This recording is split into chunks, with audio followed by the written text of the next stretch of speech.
I'm going to call this meeting to order at 5:30.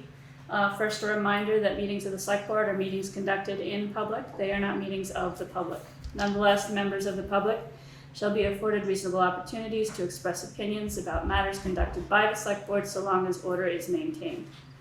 The rules for public comment are, at the conclusion of a Select Board discussion on an agenda item, but before any action is taken, there may be 10 minutes afforded to public comment. Comments made by the public must be addressed to the chair or to the Select Board as a whole and not to any individual members of the Select Board or members of the public. Members of the public must be acknowledged by the chair before speaking. If a member of the public has already spoken on a topic, they shall not be recognized again until others have first been given the opportunity to comment. Order and decorum shall be maintained throughout the meeting. Personal, impertinent, threatening, or profane remarks will not be tolerated. For those who are participating via Zoom, please note that chat is not an appropriate avenue for public comment. All public comments must be made verbally when acknowledged by the chair. A reminder to all that this meeting is being recorded and may appear on the internet. So with that, adjustments to the agenda. I have one correction I would like to make. Okay. So the next meeting date, item number 12, is October 6th. That's going to be a special Select Board meeting because we agreed 2 weeks ago to switch that. Okay. So that's Thursday instead of Wednesday. Yeah. Correct. And is everybody still available that day? Okay. Okay, good. So can I hear a motion to approve the minutes of September 7th, 2022? I'll make a motion to accept the minutes of September 7th, 2022, as presented. Second. Okay. It's been moved and seconded to approve the minutes of September 7th, 2022. Does anybody see anything on here?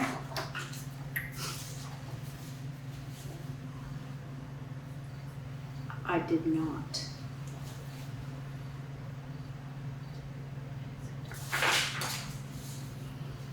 Nothing jumped out at me.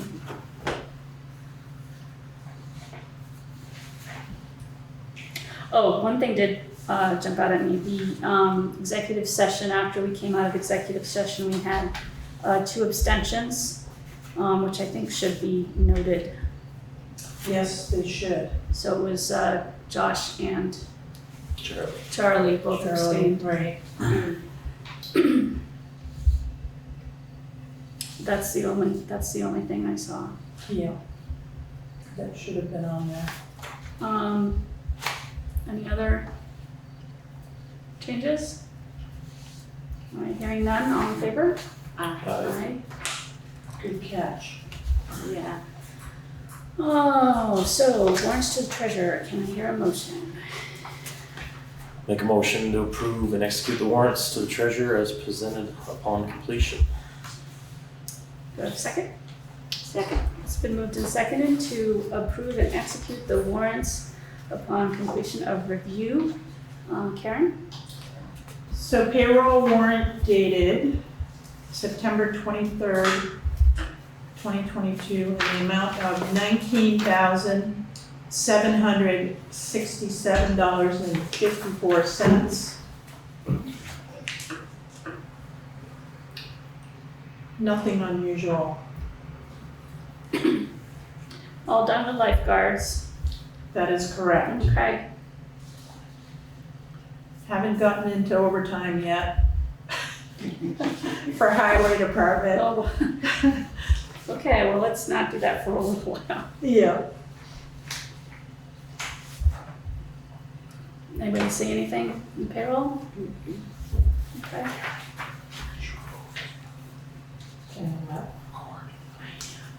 Oh, I'm not, sorry. We are recording now. Okay, so accounts payable warrant dated September 10th through September 23rd, 2022, in the amount of $56,850.87. Fairly small. Your biggest payments are your health care,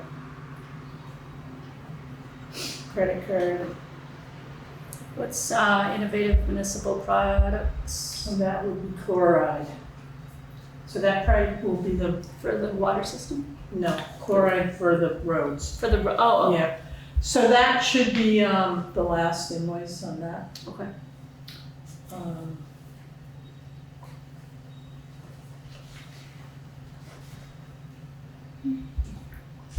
Yeah, nothing, unusual in here. There was, I think, 2 credits that we paid out to 2 individuals. Okay, for taxes. Yes, for overpayment, Okay. but they were small. Does anybody have any questions on the accounts payable? All right, so hearing none, all in favor? Aye. Aye. Thank you. All right, moving to public comments on items not on the agenda. Is there any public comment in the room? Is there any public comment online? Mr. Fairman, were you trying to speak? Madam Chair, I would just like to give a shout out to the folks in the Basketville, Oak Meadow, Putney Mountain Winery building. It looks like they've completed their landscaping project and it's beautiful. Awesome. Thank you. Is there any other public comment online? Does the select board have anything to say? Bye. Okay, then moving on to town manager's report. Yes. Cemetery Road update, I was out there today. Valley Concrete is also on the site and they were building the forms to pour the concrete.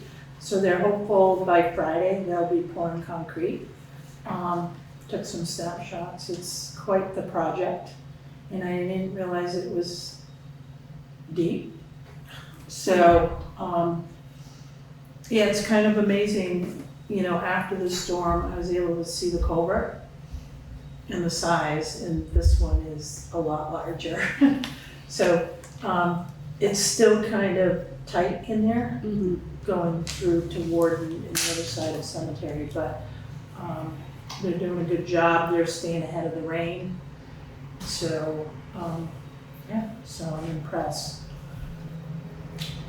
Let's see, I've had a few complaints about Signal Pine and Crossroad culverts being plugged.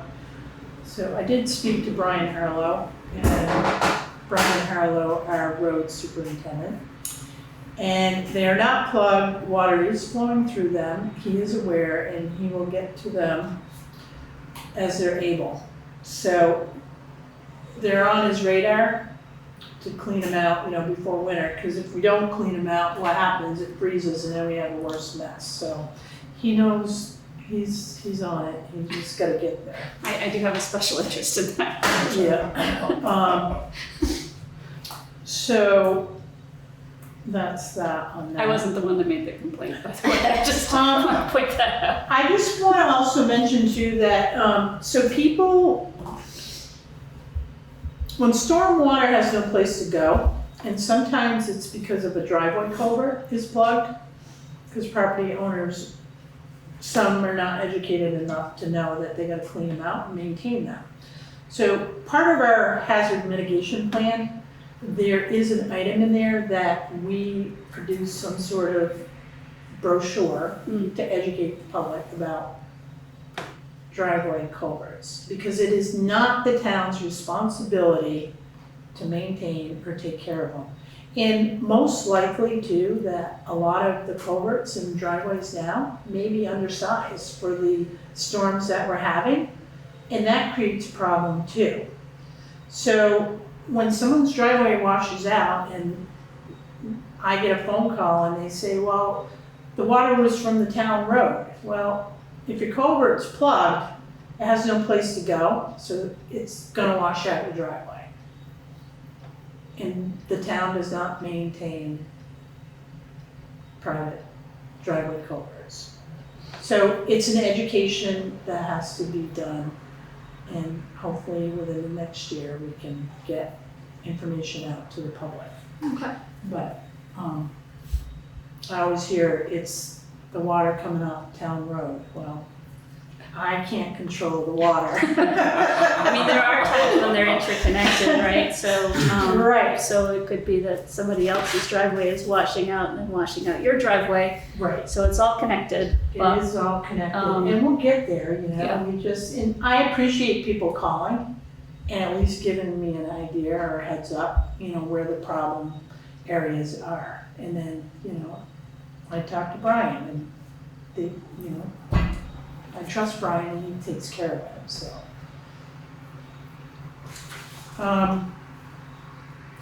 We received information to participate in the Welcoming and Engaging Communities cohort. The first meeting is October 7th at the town fair, starting at 10:30. So Jonathan Johnson and I will be attending. Nice. So we did get a letter. I did You copy did, yeah. the chair on that. And so there'll be 8 sessions, 2 hours long. And after October 7th, they'll be via Zoom. So, Great, thank you for doing that. I hope it's interesting. I would imagine it would be, but Yeah. well, don't worry, we'll educate you. Right, John? Yes. And I want to thank John. Periodic reports. Yeah, I want to thank John Johnson too for volunteering to do this with me. So- Yeah, that's great. I I'm glad you- thought I was volunteered. You were volunteering. You agreed to be volunteered. Thank you for that. Yeah. So I was able to sign up today. It's, we're attending town fair at no additional cost to the town. It's Nice. A freebie. Cool. Even gonna feed us lunch apparently. Nice. Yeah. Apparently there's a comedy thing. I don't know if it's on Friday, but I don't there's know, like my a comedy day's variety show thing. Yeah, it's gonna be a long I day. can't go. I wish I could. Vermont Council on Rural Development is currently making phone calls to create the steering committee Great. for October 13th. And so we have a list of 60 people, and I'm sure as they make phone calls, they're probably getting other names. That's great. So again, the first meeting is October 13th. For the steering committee, the town manager and Josh Laughlin only. This is not a public meeting. There is no access to remote anything. We're not recording, we're not videotaping. It's just not a public meeting. Once the steering committee comes out of that, I'll have more information on what'll happen. Okay. But, so we'll see what that steering committee looks like on How the many 13th. people were they aiming to have on that? 15 to 20, but That's a it lot. might be a little bit higher, Cool. so we'll see. I began the fiscal budget review process within departments, so department supervisors all have a copy of the fiscal year 22 actuals. They have a copy of this year's 23 budget, and they are working on FY '24 proposed budgets to get to me. And then I will put all those into the system, and then I'll review everything before I bring it to the select board. I will warn this board right now that I dove into salaries already, and medical insurance. And medical insurance increased for FY '24. For Blue Cross Blue Shield is 11.7%, and for MVP, and that's what we have, is 18.3%. And it was announced by Green Mountain Care Board and released on August 5th.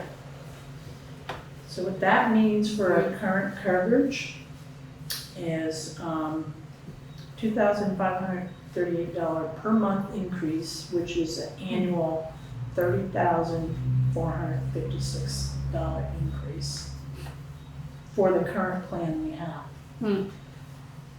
So that means town manager is going shopping. Because I'm just floored by those numbers. It's scary. So, and right now, the town does, it's a 90-10. Yeah, So 90% is paid by the town, 10% by the employee. I know we explored that briefly last year. But we don't have many options either. No, And we won't be the only town in this position. So I'll keep you posted on that. The audit, we're waiting on an inventory list from Putney Fire Department to add to our fixed asset list. Once that is complete, we can send the auditor the depreciation report, and that'll be the last step for the audit. And then they'll do their stuff and bring it back to us in a draft format. okay. Okay. When do we normally hear back from them? Well, it depends. I mean, last year it was late, Yeah, you know, it was like December, that's what I remember. which is a little too late for me. If we can get it back, you know, by the end of October and I can put it in front of you in November, because I like to look at it, Mhm. and I don't like looking at it after the board has approved the budget for fiscal year, the next fiscal year. Because if there's any errors in there, you know, we don't have time to change it, you know? So. And I always like to know what we have for fund balances. So we received a verbal quote of $1,200 to update the feasibility study for the town hall renovations. So back in 2004, 2005, a feasibility study was done. So all those figures for that renovation at that time, we have somebody that's gonna look at them and update the numbers. We're not doing the feasibility study over, we're just updating the figures in the feasibility study. Because we do like this plan here, it's Yeah. not gonna change much, but we know the cost to renovate is gonna be probably double. Sure. Yeah. At So least. is what you're saying, we're paying somebody $1,200 to come in and tell us that we're gonna pay twice as much? You right? No.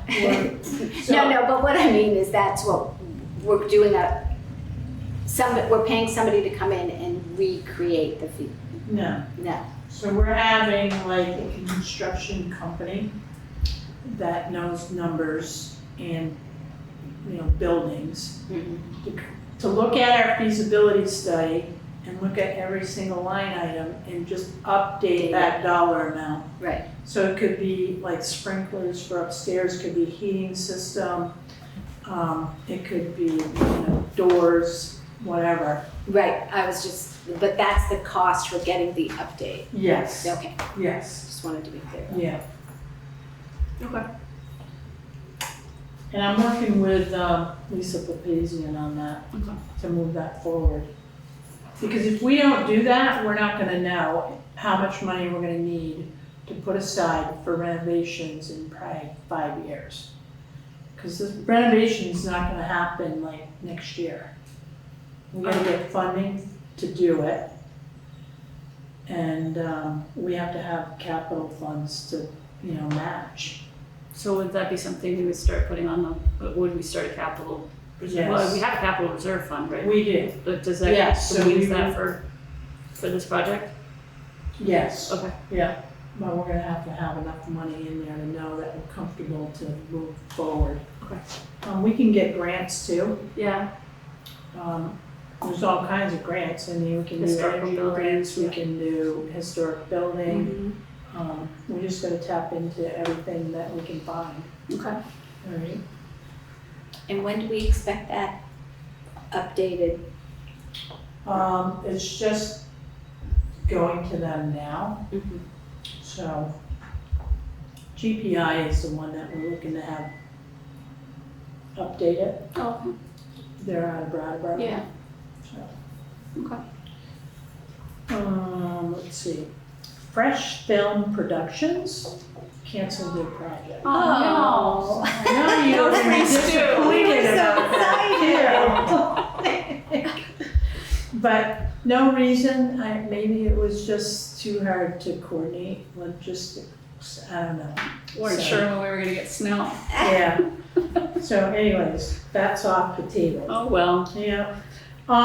The October schedule for me in this office, this building, so I'll be at Town Fair on October 7th, which is a Friday. So the office will be closed for the day as there will be no employees in the office that day. Fair enough. October 13th and 14th, I will be in Middlebury, Vermont for the Vermont City Managers Association Conference. And again, on Friday, October 14th, the office will be closed as there will be no employees here. Just throwing that out there. Okay. That's all I have for right now. All right, is there any select board discussion on the town manager's report? Is there public comment online, Mr. Fairman?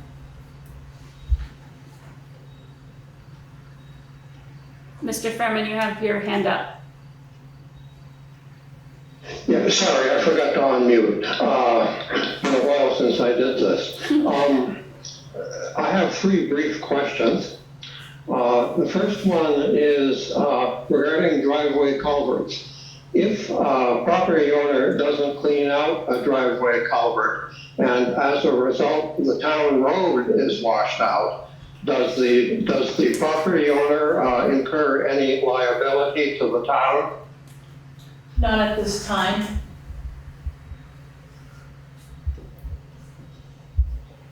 When you say not at this time, under what circumstances would it happen? I have never seen any charges to any property owners if that occurs, Mr. Fairman. But given our storms, the intensities of, perhaps in the future that's something we have to consider. But I mean, that would be up to the select board to decide. I would assume that would require an ordinance of some kind. Yes. I mean, we do have a highway access driveway policy, but there's no language in it that gives us the ability to charge anybody for damages. Food for thought then, thank you. My second brief question is regarding our medical insurance. I know that small businesses will sometimes form a group via the local chamber of commerce to have a larger group for their medical insurance, which can result in lower premiums because of a larger group. And I'm wondering, can the town of Putney do this perhaps with VLCT or with simply with other towns in this region? I can look into that, Mr. Fairman. I mean, we go through VLCT as an agent, but given that, MVP and Blue Cross Blue Shield is, the only game out there right now, but, we are considered a small group because of the number of employees we have. But it might be worth me asking VLCT if we can do something like regionally or something, I don't know. But it's a good thought. Could be. I know that chambers of commerce throughout Vermont do this for small businesses, but a small business may have a group of only 3 or 4 people. So actuarially speaking, the rate's going to be very high, but if you can get that up to a bunch of small businesses and say 100 people, it's a much better actuarial position for a medical insurance company. That's how this works. So, once again, food for thought. Thirdly and finally, regarding the feasibility study for Putney Town Hall renovations, I believe I understood that you are updating a study that was done in 2004? That is correct. Okay, well, that of course is 18 years ago, and I take the liberty of suggesting that the person who revises the estimates might also, as an independent set of eyes on this, take a look at whether there's anything that has been left out of the proposed renovations that actually should be included. Okay. Thank you. Thank you. All right, is there any other public comment online? Swift? Yes, sorry if I've missed meetings, and this is the first I'm hearing of the steering committee for the, I can never remember what it's called, Vermont Rural Development. Vermont Council on Rural Development. Thank you. Is that still open to taking people? How is the decisions for joining that steering committee being made? Well, you can't join it. So a list was pulled together, and Brian Lowe with BCRD, he and his associate Hannah have been making phone calls to certain people, and that's just how they do their process.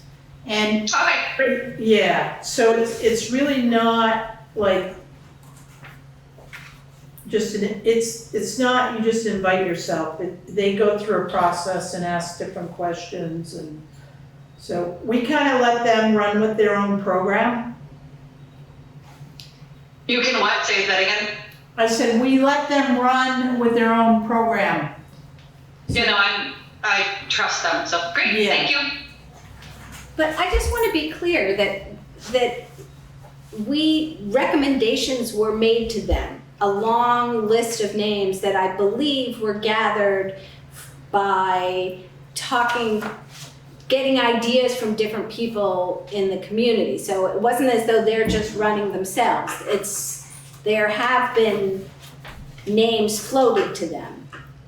Yeah, like you said, a list of 60 people, right? And those names were developed by, I think we should be clear about what that process was. By how? How would you summarize with it? Well, it started with me, and then I reached out to certain people in the public and got more names. And before I knew it, there was 60 names on a list. And they were, people from the community, Swift. And yeah, I mean, there was quite a bit of involvement. There had to have been a half dozen different people looking at different, we were looking for diversity mostly, and from young to old to private schools, and businesses, nonprofits. So we're looking at all of it. Well, I Is think, that list of who's on their public? Or is it solidified yet? It's not solidified.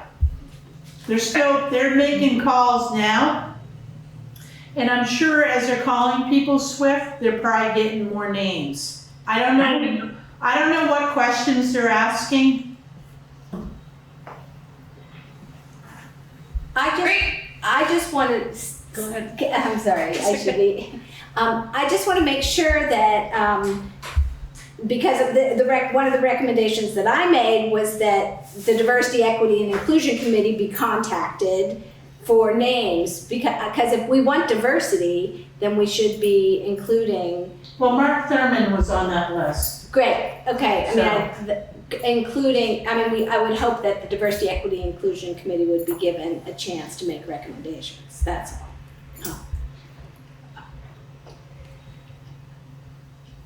But Charlie, you wanted to add no, that's okay. Okay. I had a second thought and decided not to say. Okay. Yeah, I think that, and it started, I think, in this room, but I think the idea is that it's a community effort, it's not a government effort. Right. And so to that extent, I think they're trying to make the steering committee form organically.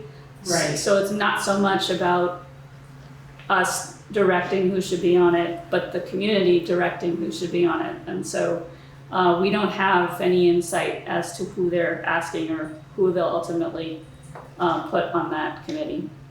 But I trust that they're going to create a really awesome, diverse representation of the town, because that's what they're supposed to be doing. That's their Right. That's their operation. You're all set, Swift? Mr. Fairman?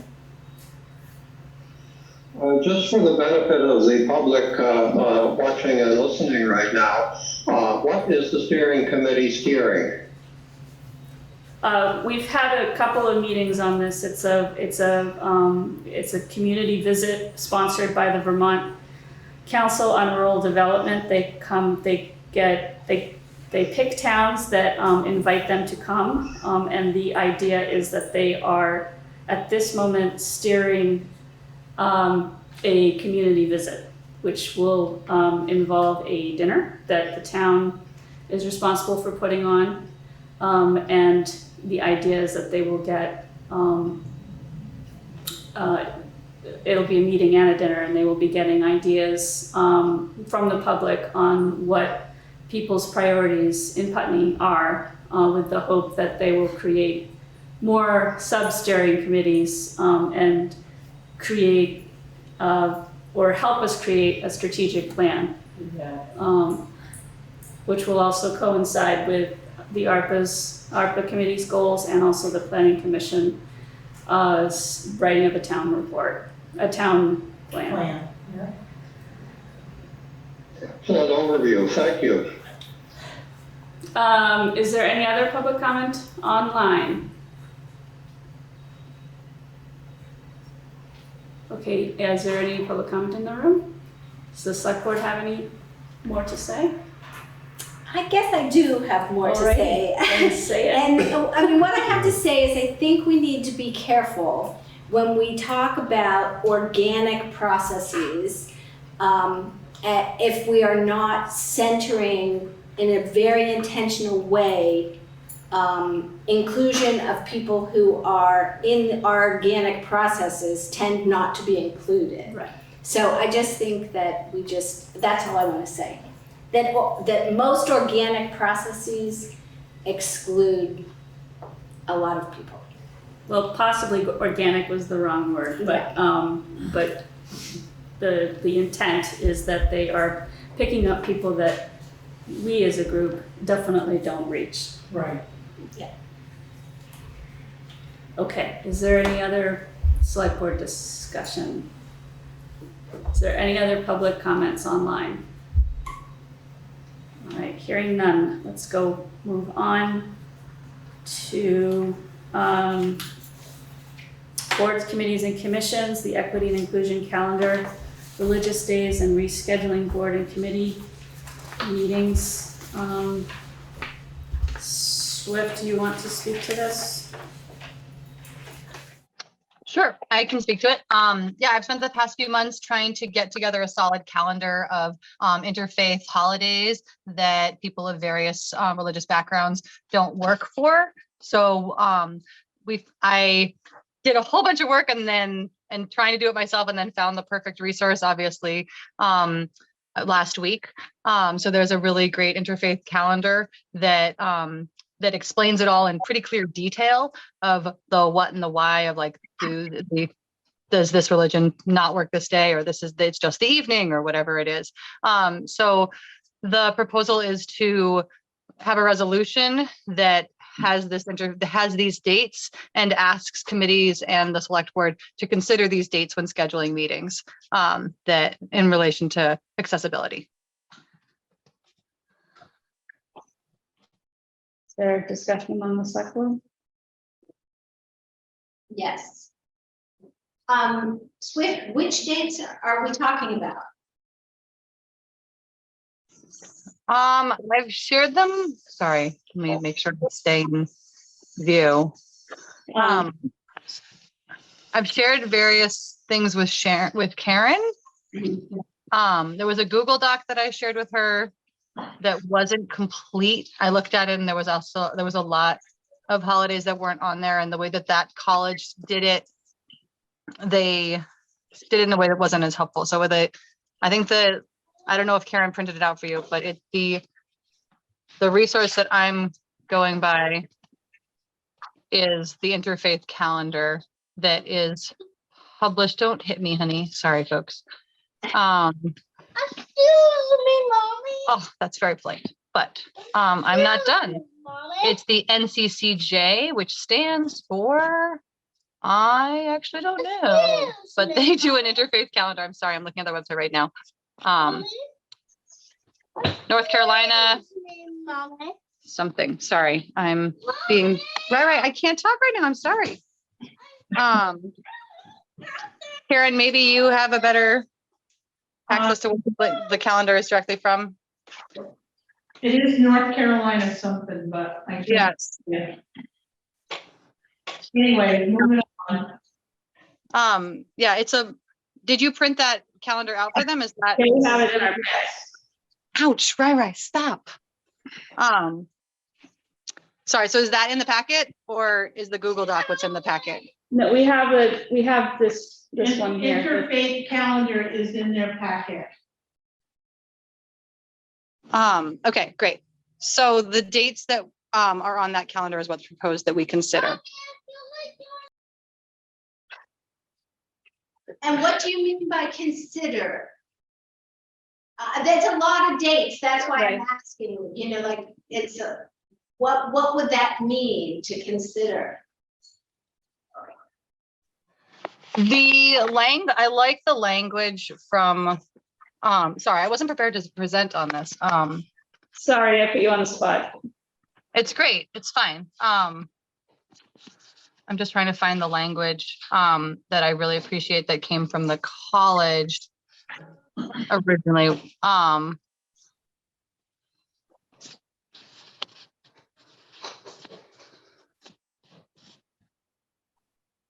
I think consider means considering not holding your meetings on those days. And the entire month of Ramadan, like that, we can't do, but looking into being conscious of how and also Muslims are allowed to work during Ramadan, but they usually leave work early and are tired because they're fasting all day long.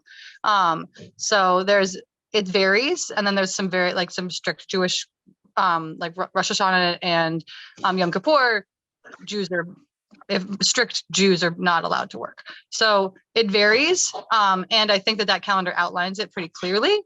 So I think consider means considering, I think it's a pretty wide statement.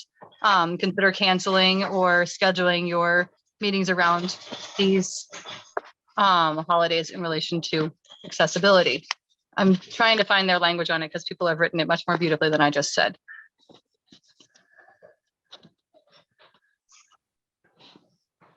Work restricted holidays.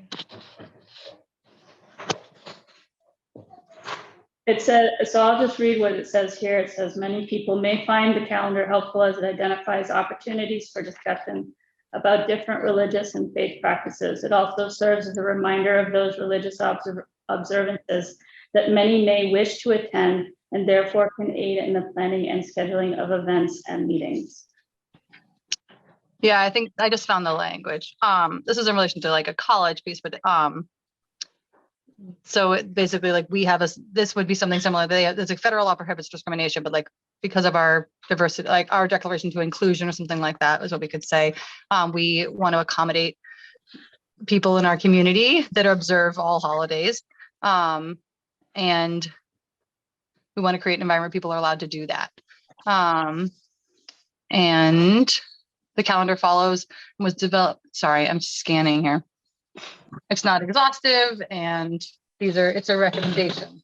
I think like that's the piece that I think I'd rather keep it broad and have it be a recommendation, and do our best and put it on the individual committees to follow that recommendation. And I'm happy to support, and I have been to support the select board. I'm making sure the select board's meetings are not on those dates, but having a resolution that that puts this request forward. So, so like Peg said, this is a lot of days. They don't all fall on Wednesday. The select board is in a bit of an awkward position because we, for one thing, we do have to do the warrants. And we definitely need to continue to conduct the business of the town. So I think we need to be careful. You know, you mentioned that obviously we can't take the entire month of Ramadan off. We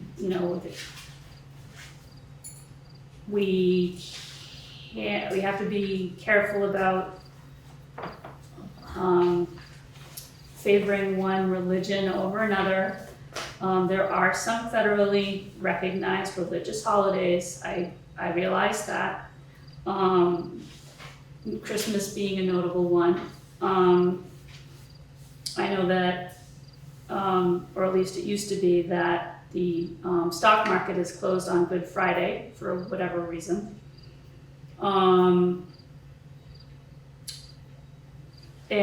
that in the US, we have a week that is based on a Christian model, so that Saturday and Sunday are off and Monday through Friday are the days that we work.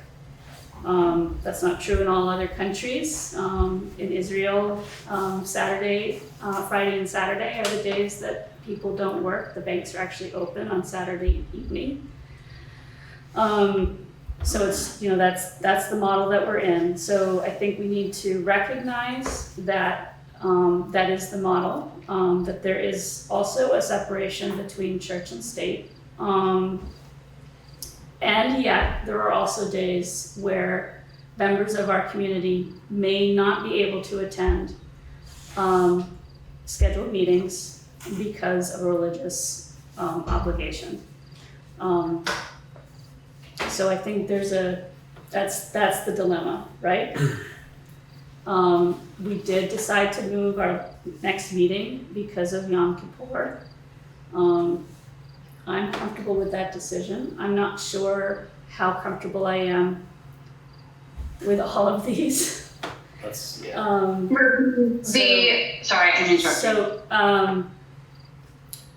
So I think we need, what I would like to see happen is have all of these dates put onto an actual calendar with actual committee dates and see how many of them actually conflict.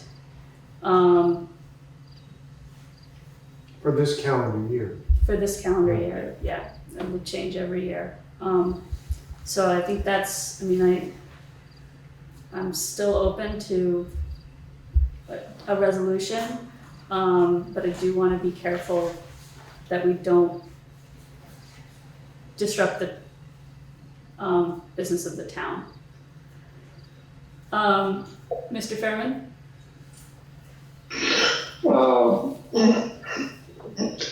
Thank you, Madam Chair. I, so to speak, second your comments on for lack of a better word, feasibility of doing this, although I certainly respect the considerations involved. By the way, I have been in Israel at the Sabbath, which lasts from sundown Friday to sundown Saturday.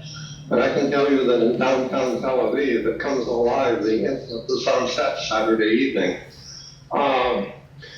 The first thing is, you have, as required by the open meeting law, established your meetings for alternate Wednesdays. So by moving a meeting to Thursday, your next meeting to a Thursday instead of a Wednesday, you're canceling a regular meeting, and just to emphasize the point, you therefore must warn a special meeting. Yep. Because your standard practice is alternate Wednesday, so the Thursday meeting will be a special meeting. Yep. Sorry, go ahead. No, go ahead. We were aware of that. Okay. But go ahead. Okay, thank you. Since we have a situation here when one of us speaks, the other one gets cut off. Okay. Two other observations I would offer is this calendar comes from a college in North Carolina. Now, a college, be it in North Carolina or say here in Putney, is much different than a Vermont Selectboard. A college has full jurisdiction over everything that happens or doesn't happen on its campus and how it happens. You folks, on the other hand, are bound especially by the Vermont Open Meeting Law, as are all boards, commissions, and committees whom you have appointed or have been elected somehow. And then finally, to clarify, and I realize you may not know this answer now, but I think I would like to know, and perhaps the rest of the public would like to know, how many dates annually are we talking about that are on this interfaith calendar? The answer is a lot. Swift? Okay. So I'm sorry, Mr. Fairman, are you done? I can answer that question somewhat of how many dates, because Ryan. So I think what is overwhelming about this calendar is that it does have lots and lots of dates. And if you look at it distinctly, there are the non-working holidays and major holidays for, they're the ones that are in green, on the bottom. Not right now, honey. Are the ones that we need to consider. It's not all of these dates in black. It's the ones at the end of the calendar after December. It says non-working holidays. And that is for Jewish holidays, Orthodox holidays, and Protestant Christian holidays. It does not, what I'm still working on is getting clarity on the Buddhist holidays and Hindu holidays of what is like non-working in relation to those holidays. And there are some that I've found so far, but it's not all of these. And like, for example, Hanukkah is, Jews work on Hanukkah. My understanding is that people that practice Kwanzaa work on Kwanzaa.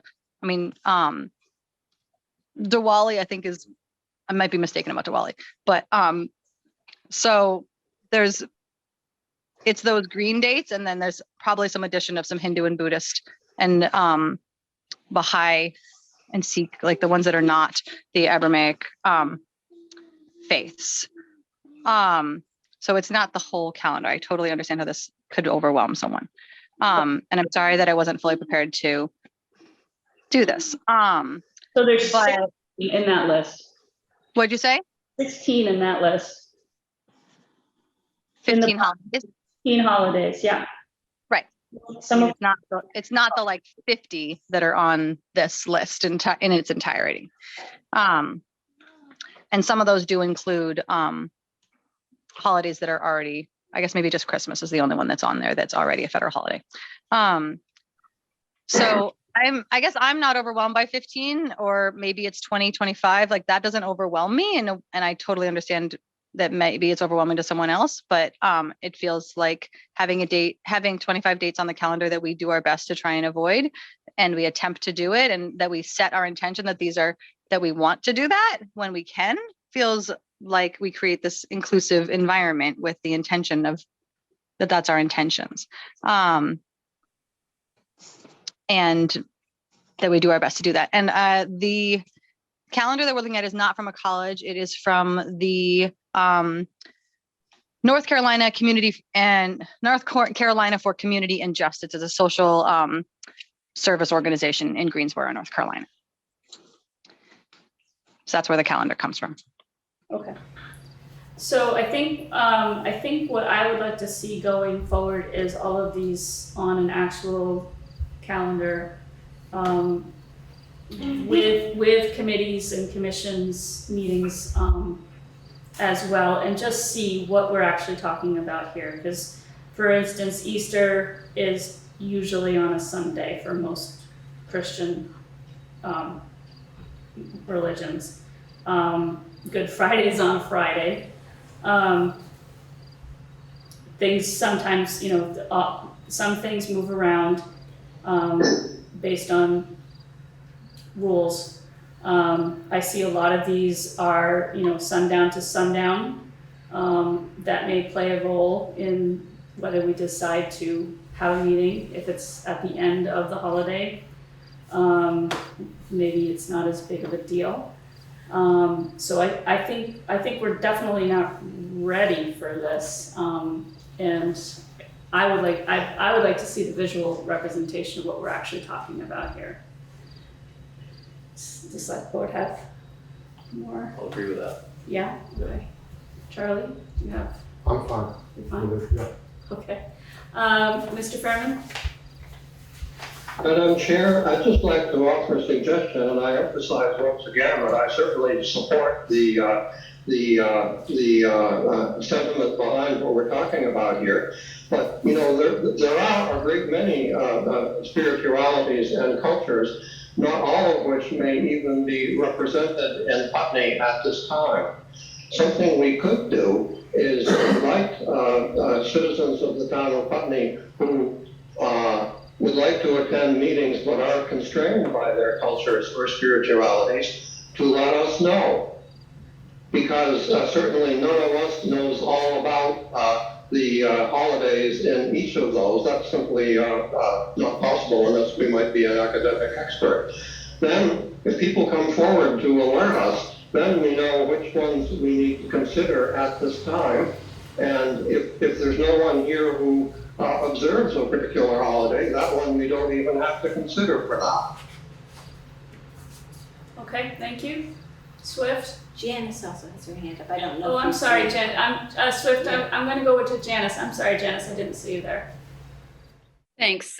So my comments really aren't about the select board in relationship to this because I do understand the need to see it laid out. Mine are more observations about the practicality of something like this, some utility where I see it. I think it would be useful for the town to understand their employees' needs for time off, perhaps, to celebrate or not necessarily celebrate, but observe their holiday. But I also think for organizations like the library, the Next Stage, other organizations that are scheduling events, particularly important events that they want people to attend, for them to be aware, you know, because we kind of are, it's in the back of our head, but maybe not as present as it should be, of when these things, when these particular holidays are observed, to schedule in a way that allows everybody to participate or doesn't offend anyone with the kind of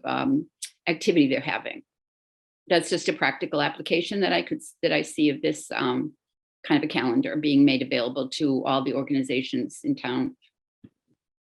Okay, that's a good point. Swift? Thank you. Janice, I love that idea of having it be somewhere on the website that anyone can access it. I was very happy to find this.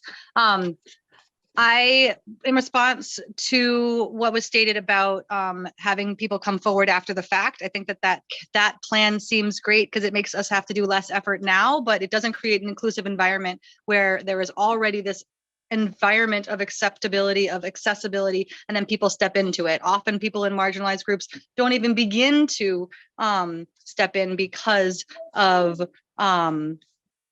feeling like they're not welcome. So if we create an environment where this is already the expectation, then we will get a more diverse people showing up at our meetings.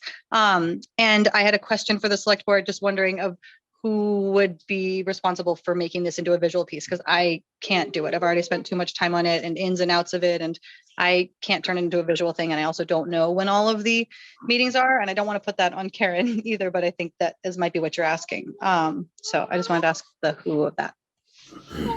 I'm not sure. We'll have to discuss that. Is there anybody else online who would like to speak before I get back to Mr. Fairman? Okay, Mr. Fairman.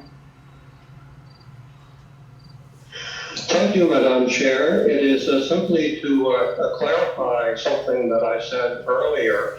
The person who just spoke understood me to suggest that this happened after the fact. And that was not my intent. My intent was that it be proactive rather than reactive. In other words, that we invite people who practice various religions and cultures to alert the town of Putney so that we may take into account their needs and preferences. So it was not intended to be after the fact. Thank you. Okay, thank you. Is there any other public comment online? Is there any public comment in the room? Is there further discussion among the select board?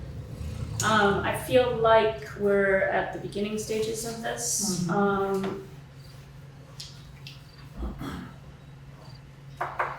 I can say that I can put these all on a calendar. I'm not sure I can add the town committees to them, but I can start that process. So It just speaks to me to another reason to have a better website with a better calendar than what we have access to right now, so that we could be including some of these things. mine would be So in a Google someday- calendar, so Someday we will. everybody should learn Google. So we do have this Yeah, calendar here, and Kim has done a wonderful job putting all the committees and the meetings on the website, Right. on the calendar. So, so they're on the calendar there. yes. All I'm committing to is putting these on the list right now, so that's all. So, so why don't we come back, to this, I guess, in 2 weeks, with that calendar. The one thing that I can put on that calendar with certainty is select board meetings. Maybe that's a good place to start. Does that sound fair? Yeah, I think this is a work in progress, honestly, Okay. because it will require board action, because a lot of the committees and all of the committees, well, not all, but most of the committees are under your purview, so. And I think a resolution might be the way to go with this, once we get to what it looks like. Yeah, let's see what it looks like first. I just want to be clear that I understand what the proposal is from the Diversity, Equity, and Inclusion Committee. So can we get the proposal in writing so that we know what the committee is proposing? You know, because it took us a long time to figure out that we weren't talking about all these dates, Yeah. and that it's really just this set of particular non-working holidays. So I think getting something in writing that said, you know, the Diversity, Equity, Inclusion Committee is proposing that this set of holidays be, and tell us what you want in terms of taking into consideration, you know, what exactly is the proposal? And then we can respond to that, because at this point, I'm still not exactly clear what the proposal is. Yeah, I think that's fair. Swift, I know you said that you don't have a lot of time, but that does sound like something that the equity and Yeah, inclusion. no, that's fine. We can absolutely come up with some language around that. And I think it's just been pretty casual between Karen and I trying to get this. We have a subcommittee between me and Tress Zuravino a long time ago to start this project, but I mean, it was, yes, that language is easily accessible. We can write that up. And the other thing, so Eileen, a Google Calendar already exists with select board dates and most of these on there. They have to be adjusted because I was using a different calendar at the time to match the one that's in front of you, but I will share that with you. So it should be very easy to get it to match this and to edit it. Okay, cool. Yeah. All right, sounds good. Is there any other discussion among the select board on this? All right, then let's move on to select board new business. First one is public cemetery care and general maintenance. That's Mr. Fairman. Mr. Fairman? Thank you, Madam Chair. What I would like to do, you all and our cemetery commissioners have received a note that I wrote. And so the public may know what we're talking about. I'd like briefly to summarize what's in the note. May I do this? Yes, that would be fine. Thank you. Well, according to the latest Putney Town report, our Board of Cemetery Commissioners wrote, many people don't realize gravestones are owned by the families of the deceased and are not maintained by the cemeteries. Now, Vermont law actually says in a public burial ground, When headstones or monuments have become displaced or out of repair, the Select Board or Board of Cemetery Commissioners shall cause the headstones or monuments to be replaced or repaired, or other disfigurements removed, and may draw orders on the town treasurer for the expenses incurred. Now, town of Putney cemeteries are well maintained, but publicly funding and performing this maintenance, including headstones and monuments, actually is mandatory. So I am respectfully suggesting that our town of Putney Select Board ask our town of Putney Board of Cemetery Commissioners to obtain a professional estimate for replacing or repairing all town of Putney public cemetery headstones and monuments that have become displaced or out of repair, so that we may look at how to budget for this in our upcoming fiscal year, and perhaps, depending on the amount, in subsequent fiscal years.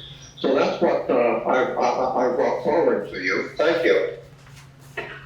Okay, so I want to point out to the general public that the cemetery commissioners are an elected board. They do not answer to the select board, they answer to the people.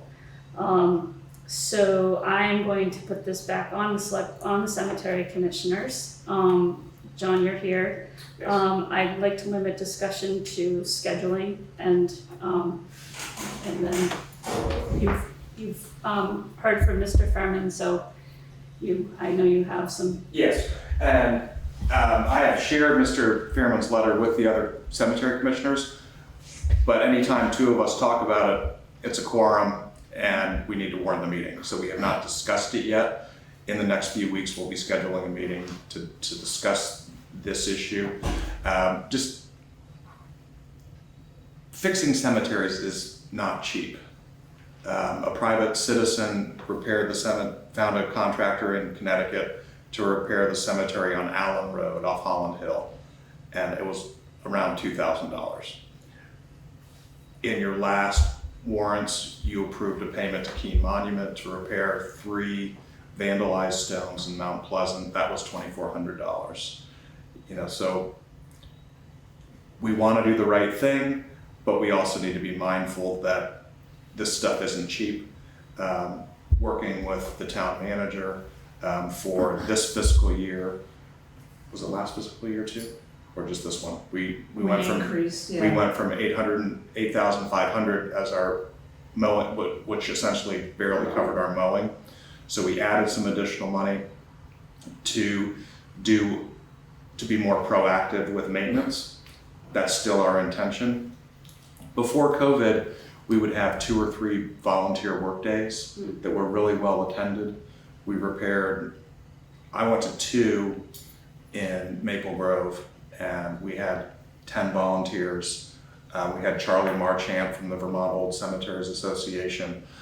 They're helping us repair stones. I want to say Eric was there. Yeah, I did one. And it just got really hard to do that with COVID. We started doing some work on the smaller cemeteries last year. The town has 5 big cemeteries that we mow, and then there's 10 small ones that are scattered all around the town. 4 of those, the adjacent property owner maintains the cemeteries, and we're really grateful for that. And then the other ones, there's a family in town that takes care of one up on Dusty Ridge, and we're grateful for that.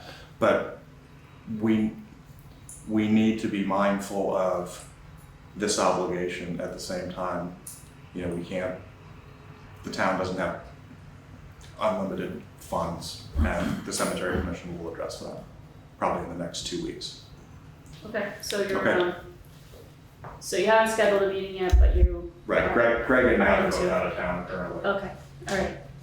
So, I guess if there's issues, or if there's, obviously budget season's coming up, so if there's, a change in the cemetery budget, I'm sure we'll hear about it. And just the last comment I would make, I thank Mr. Fairman for raising this issue. Mhm. It's an important one. All 3 of us care about the condition of our cemeteries. We're gonna have the mowing bids going out for bid next year. Hopefully we're gonna get a better mower than the one that got the bid last time. But And that's something that you do the bidding, right? No. the town does. Were No, we we involved in end up that? doing it, Okay. Alright. so. Or did you give us a recommendation? I remember you guys were involved in some way. I think we gave you a recommendation, Right. Okay. Yeah.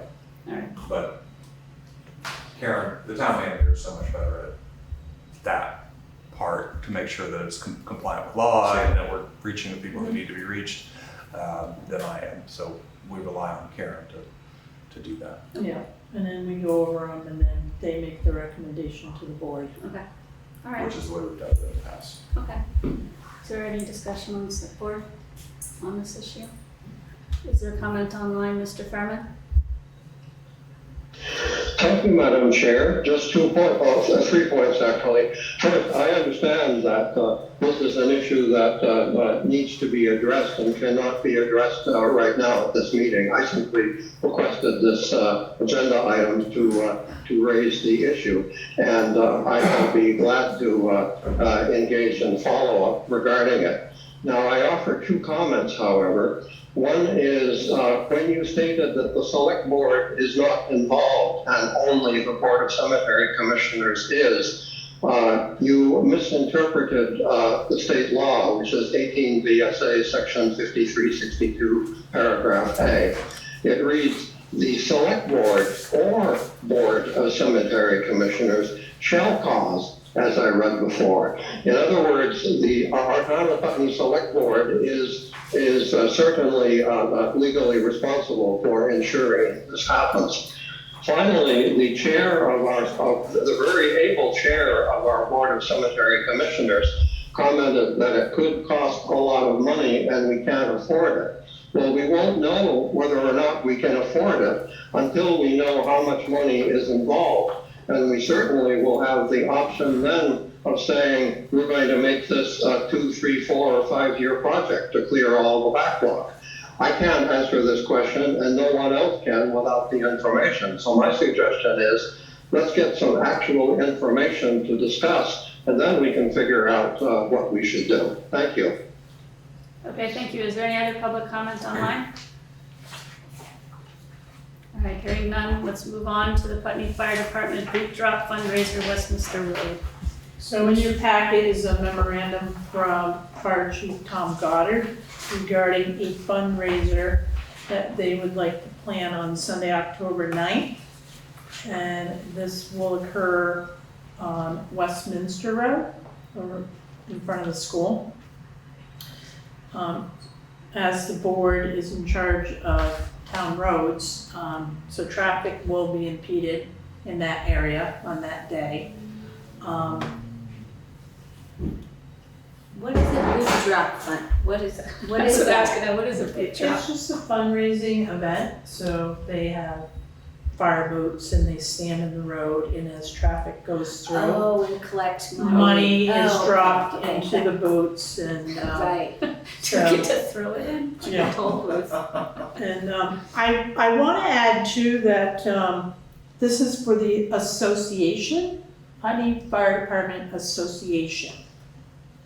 This is their fundraiser, it's not Putney Fire Department. Oh, okay. So it's for the association. So. So it's 9 to 3, it's on a Sunday. So we are involved in this because it's a traffic impediment. That is correct. Okay, so what are we authorizing though? You're The off event or the closure, not closure of the road? Impairment of the road. The impairment, Right. okay. So they have all the traffic, you know, they've got it covered, and the sheriff department will be in that area as well. They have signage, they got it all covered, Okay, so. okay. So, I guess I would like to hear a motion to authorize the Putney Fire Department Association, to impede traffic, I guess, from 9 AM to 3 PM on Sunday, October 9th. Motion to that effect. Is there a second? Second. It's been moved and seconded as stated. Is there further discussion among the board? Yeah, can somebody give me some more clarity about the association and what it is and what it does and, I think Eric can help us with that. The association's been around for quite a few years. It's always been separate from the town. They've raised money in past fundraisers, before we got paid, before the town paid employees. The money went into the association that the town gave, I guess per dollar, $1 per hour for each member that they took place on a call. And then that went away, but the association's still there, and they do some fundraising, I guess. for what, I don't know what they're gonna use the money for, I mean, I have no idea. Like in the past, they bought the boat, right? They bought, the Right. association bought the pontoon boat. like there was a citizen that left a large chunk of money to the association, and we can, like, it keeps the interest. We can't use we can just use the interest for purchases, and the rest stays there. So they have some money that generates more money. But since the town took over having employees and paying the guys or personnel, they don't get any income to the association anymore. Right. Besides So- donations, I guess, depending. They do get donations as well. We don't see those through town hall because it's written to the association. Now, is it true too that fire departments have to have a national association, right? Is that, I'm not sure on that. maybe not national, but I think you have to have an association created if you have a fire department. I don't understand all the Maybe, I don't know. So obviously they wanna raise some money. I don't know why they do it on Westminster Road. It seems like kind of a low Well, the impact state, traffic. Route 5, you're gonna have to jump through hoops to get. I know we did it there years ago and there wasn't any. Well, Yeah, that was but 100 years anyway. ago, so, They did it on Route 103 in Ludlow. Right. Hmm. I mean, they do them all over. It's fairly regular. Yeah, You know, they do a spring and a fall, just right there in downtown Ludlow, on a state highway. Who are the members, Eric, of the association? anybody that's on the fire department, after a certain amount of time on the fire department, they get voted into the association, Okay. so. And what, besides raising this money, what else does the association do? That's about it. I mean, They must spend the money at some point. so then I need clarity on the association. Why do we have it then if we don't know? it's been something that's been in there, I don't know, So whatever. why do we have it if they're paid on-call employees? I don't know why it's still there. And their education and training are being paid for You'll have to talk by to the the fire tax, chief. by the taxpayers. Good question to the fire chief, Well, it's a question for the select board right now. but well, it Well, I mean, is is my, it, I mean, so is this a private organization? essentially, yeah, I mean, So, I it's mean, not part of the town. so it's like a 501c3? Yes. Right, So and- it's and not yes. something I mean, I I have, suppose we could talk about it in relation to the budget, if they're raising money and using it for, I don't even know, scholarships or I guess to training defend or- the association, they've done a lot of good. They actually purchased that brush truck for the town. I believe none of that money came from the town to buy that new brush truck. right, I think They bought the boat, some pieces of equipment in that station have been bought by the association. and now owned by the town. And now owned by the town, because they are on-call Mhm. employees. so for me, the question has to do with, like what people think they're donating money to when they're being stopped to donate money. You know, Yeah. being asked to donate money, and it seems like it's very confusing. And that my guess is if I were stopped to donate money, I would think it was to the fire department that I was supposed to. already has- Fire A department. $300,000 budget, and why, you know, Right, why are we and I donating? just think But- that's a little confusing. I think that's a little problematic.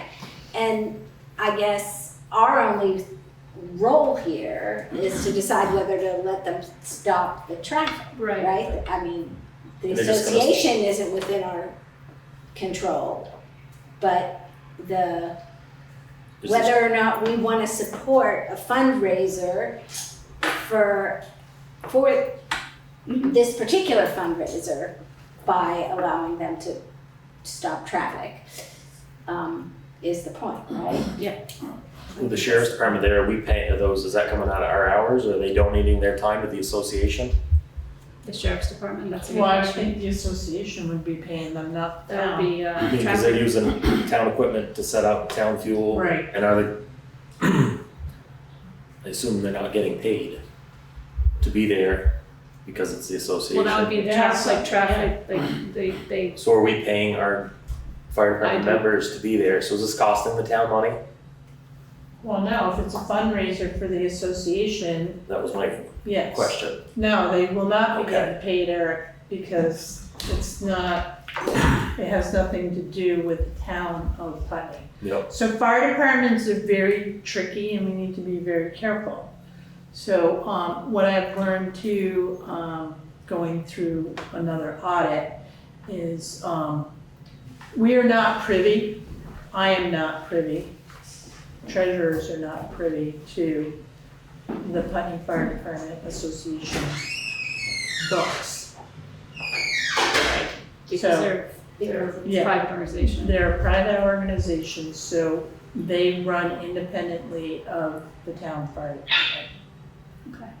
So. Do they ask, no, I guess they don't ask for money at town meeting. The association Anymore. doesn't know. The association doesn't, No. but we have our budget. But they have for their our- own, obviously they have their own source of. Operate, yeah. But are they there with Putney Fire Department regalia, and are they wearing their uniforms? They Yes. have Yes. fire Yes. trucks there and, Burning fuel, yeah. right, So it costs the town money. well, no, I'm not even thinking about it costing the town money, I'm thinking about it's How it looks. representing, Right. it's representing the town. And I just don't understand There were, we you did know. have some signs years ago that we made up that said, boot drop for the Putney Fire Association. Right, but if I would But- not know what right. that means, and Yep. and you guys know that we don't know what it means, it's kind of taking advantage of those of us who are not privy to the association, fire department, thing. So I don't know. Okay, so how do we wanna proceed here? Well, we have a motion. Yes, And we I can, made- we can move it up or down. Do we have a second? We already had a second, yes. Okay. Howard has his. Yes, Mr. Fairman? Madam Chair, I would like to remind us all of the context. We are living in rural Vermont, where when we have an emergency and we call 911 and it doesn't involve law enforcement, with the exception of Mr. Goddard, who is a town employee, everyone who responds is a volunteer who is willing to give a great deal of time to obtain state mandated training and is willing in many cases to take real risks in order to ensure our well-being. Now, with that in mind, when we talk about our fire department, we're not talking about a paid fire department as in a big city. We are talking about volunteers who do this really out of their basic goodness and their interest in contributing to our community. They deserve the greatest respect because most of us are not willing, and in some cases, older people like me are no longer able to do what they do. But when we call 911, they will be there. So with that in mind, if they would like to raise some money and then save town of Putney taxpayers some money by buying equipment for our town of Putney volunteer fire department, more power to them, I say. Okay, thank you. Is there any other public comment online? Can I clarify something? Yes, To Mr. Fairman. I agree with you. Just so you are aware, the town of Putney Fire Department employees are paid hourly. Technically, they do volunteer their time, but they are paid. okay, so, we have a motion on the table to, Clarification, please? Mr. Fairman, I'm sorry, let me finish, please. We have a Yes. motion on the table to allow the Putney Fire Department Association to conduct a boot drop on Sunday, October 9th, from 9 a.m. to 3 p.m. Our piece of this is really just limited to whether we will let them impede traffic or not. Because I assume that they could do the boot drop fundraising anywhere. So that's where we're at. Mr. Fairman? Madam Chair, Selectperson McGowan is certainly correct. I would simply further clarify his clarification. They are paid when they are training, and they are paid when they are responding to calls, but they are not paid when they are wearing a beeper and prepared at a moment's notice to drop whatever they're doing, get into their vehicle, switch on their red lights, and head wherever they are expected to be to help us and maybe even save someone's life, whether it be in a fire or a traffic accident. So, yes, they are paid, but paid only at certain times, and the rest of the time, they are not paid to be ready at a moment's notice. And that is really something, because most of us are not in that position. Thank you. Okay, thank you. So, back to the subject at hand. What are people's feelings about this? Well, I reiterate my motion, which essentially constituted an endorsement of your motion Okay. that you So articulated. you're in favor of this? I'm in favor. All right. Hopefully, you don't harms anything. Okay, so, I mean, I hear your Yeah. point. Hey, Well-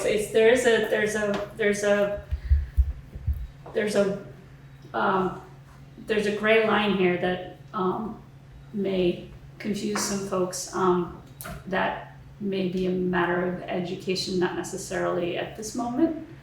But It's okay, I mean, we can have difference of opinion and it can still go through. absolutely, I think yeah. I would say, I'm not comfortable with it, no. okay, that's fine. So, May I make a comment? uh-huh, So maybe with a friendly motion, you can ask or have the town manager talk with the fire chief and ask that signage be there, donations to benefit Putney Fire Department Association. Right, I mean, I assume there'll be signs there that say that. Never assume anything, I've never please. seen a boot drop, so I don't know what's Well, I there. mean, but it doesn't address my issue No, I because think- it doesn't, You see the know, vehicles, it does catch you off guard, you know, you know. I mean, Right. I think signage would be fair. Yeah. But I do agree that it doesn't address your issue. right. I I mean, unless the signage said it is not for the fire department, it For is, the town. you know, or the town, it is for the Putney Fire Fire Department Association, which I wish were called the Friends of the Fire Department or Well, something. As opposed to, but Maybe they should that's change neither it, yeah. here nor there, you Yeah. know. I think I am not comfortable with it because of its lack of clarity Okay. and yeah, for that reason. Can I ask a question? Yes. So who are the members of the fire department, Putney Fire Department Association? Is it everybody who's a volunteer fireman in Putney? So there really is no distinction between the members of the fire department and the members of the fire department association. It's all, yeah, once you're a member of the fire department, you get voted into the association. So it's the same. But it's kind of a fraternal it's a fraternal order, right? You know, Something like that. you know, I that's think really, it sounds like it's a legacy from when there wasn't, it was a volunteer, we had a volunteer fire department, but they were independent of the town. Maybe Mark Fellows could add a little bit more if he wanted to on the history of it.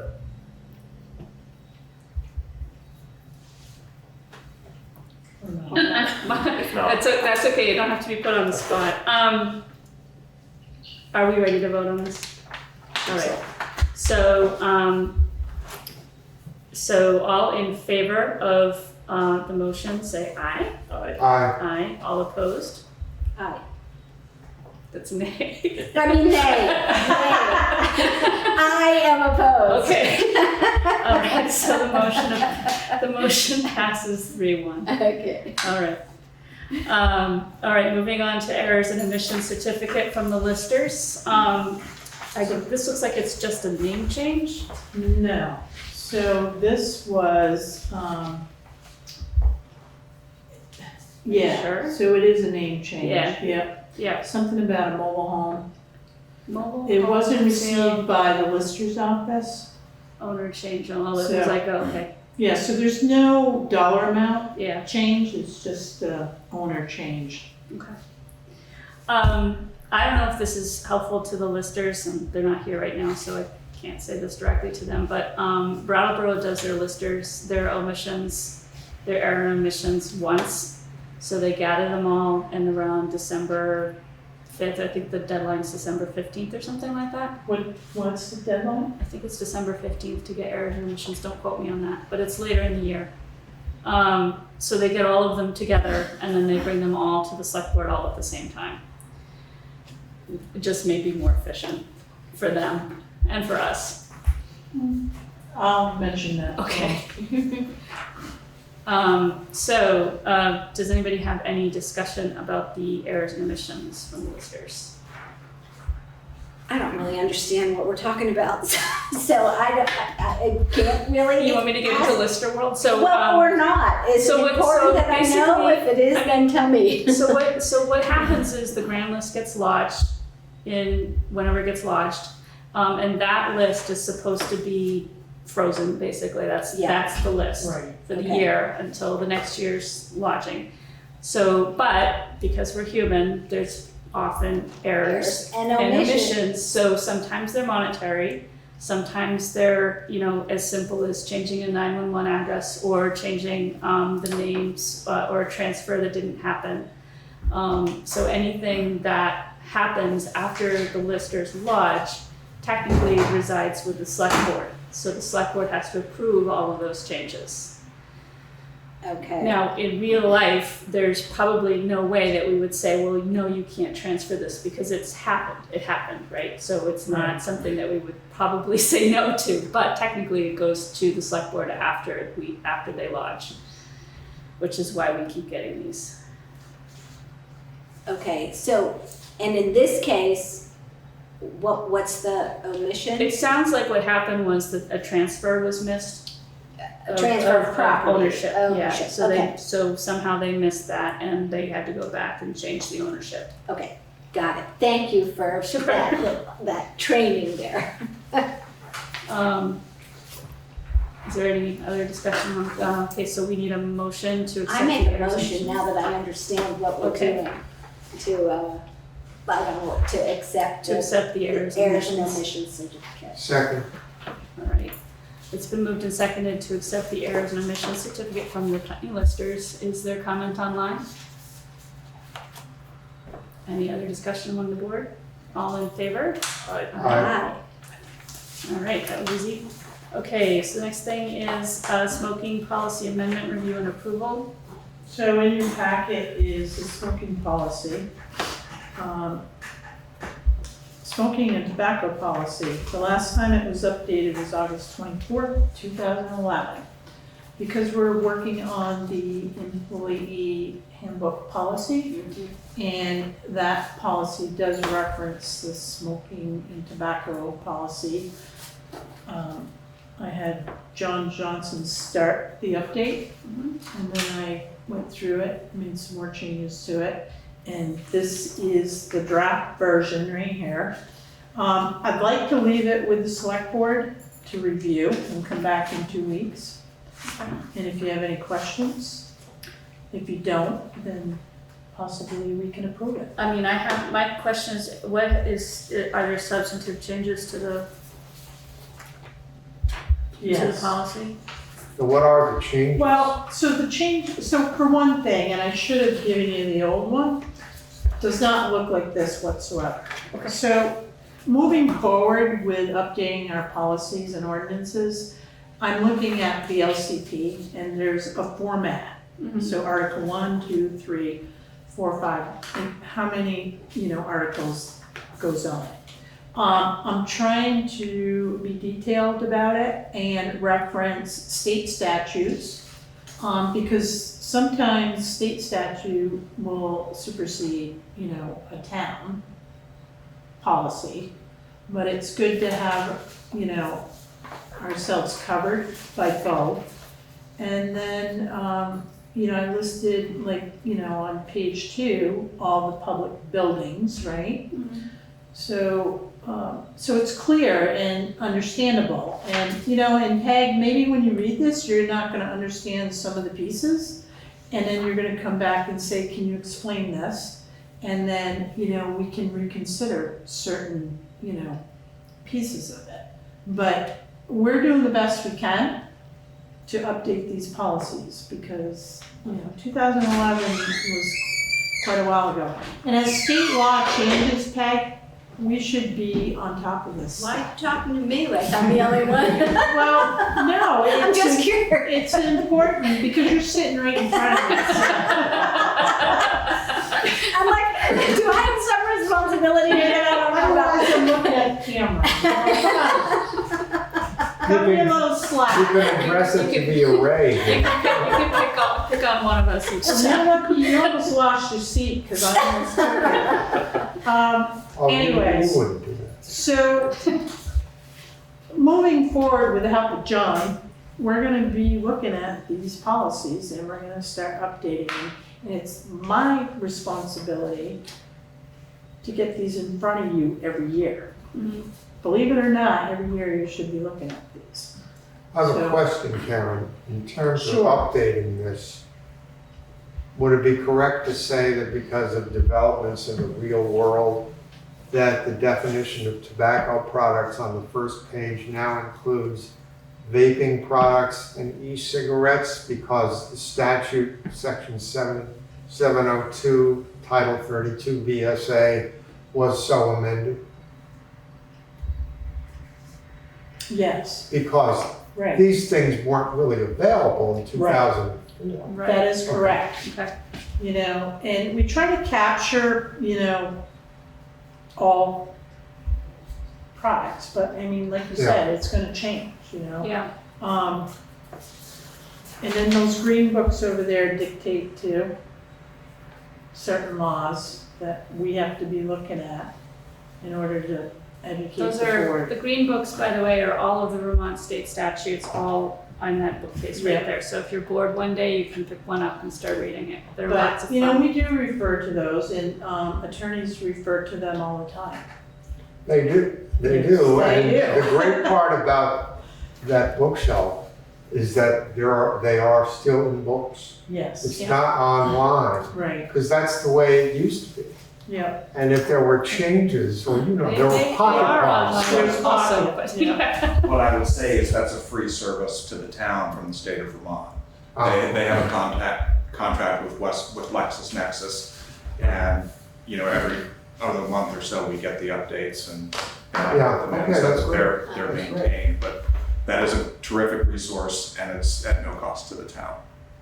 So, And they're fun. Yeah. So the relationship between this and the personnel policy, Yeah. what were you saying about that?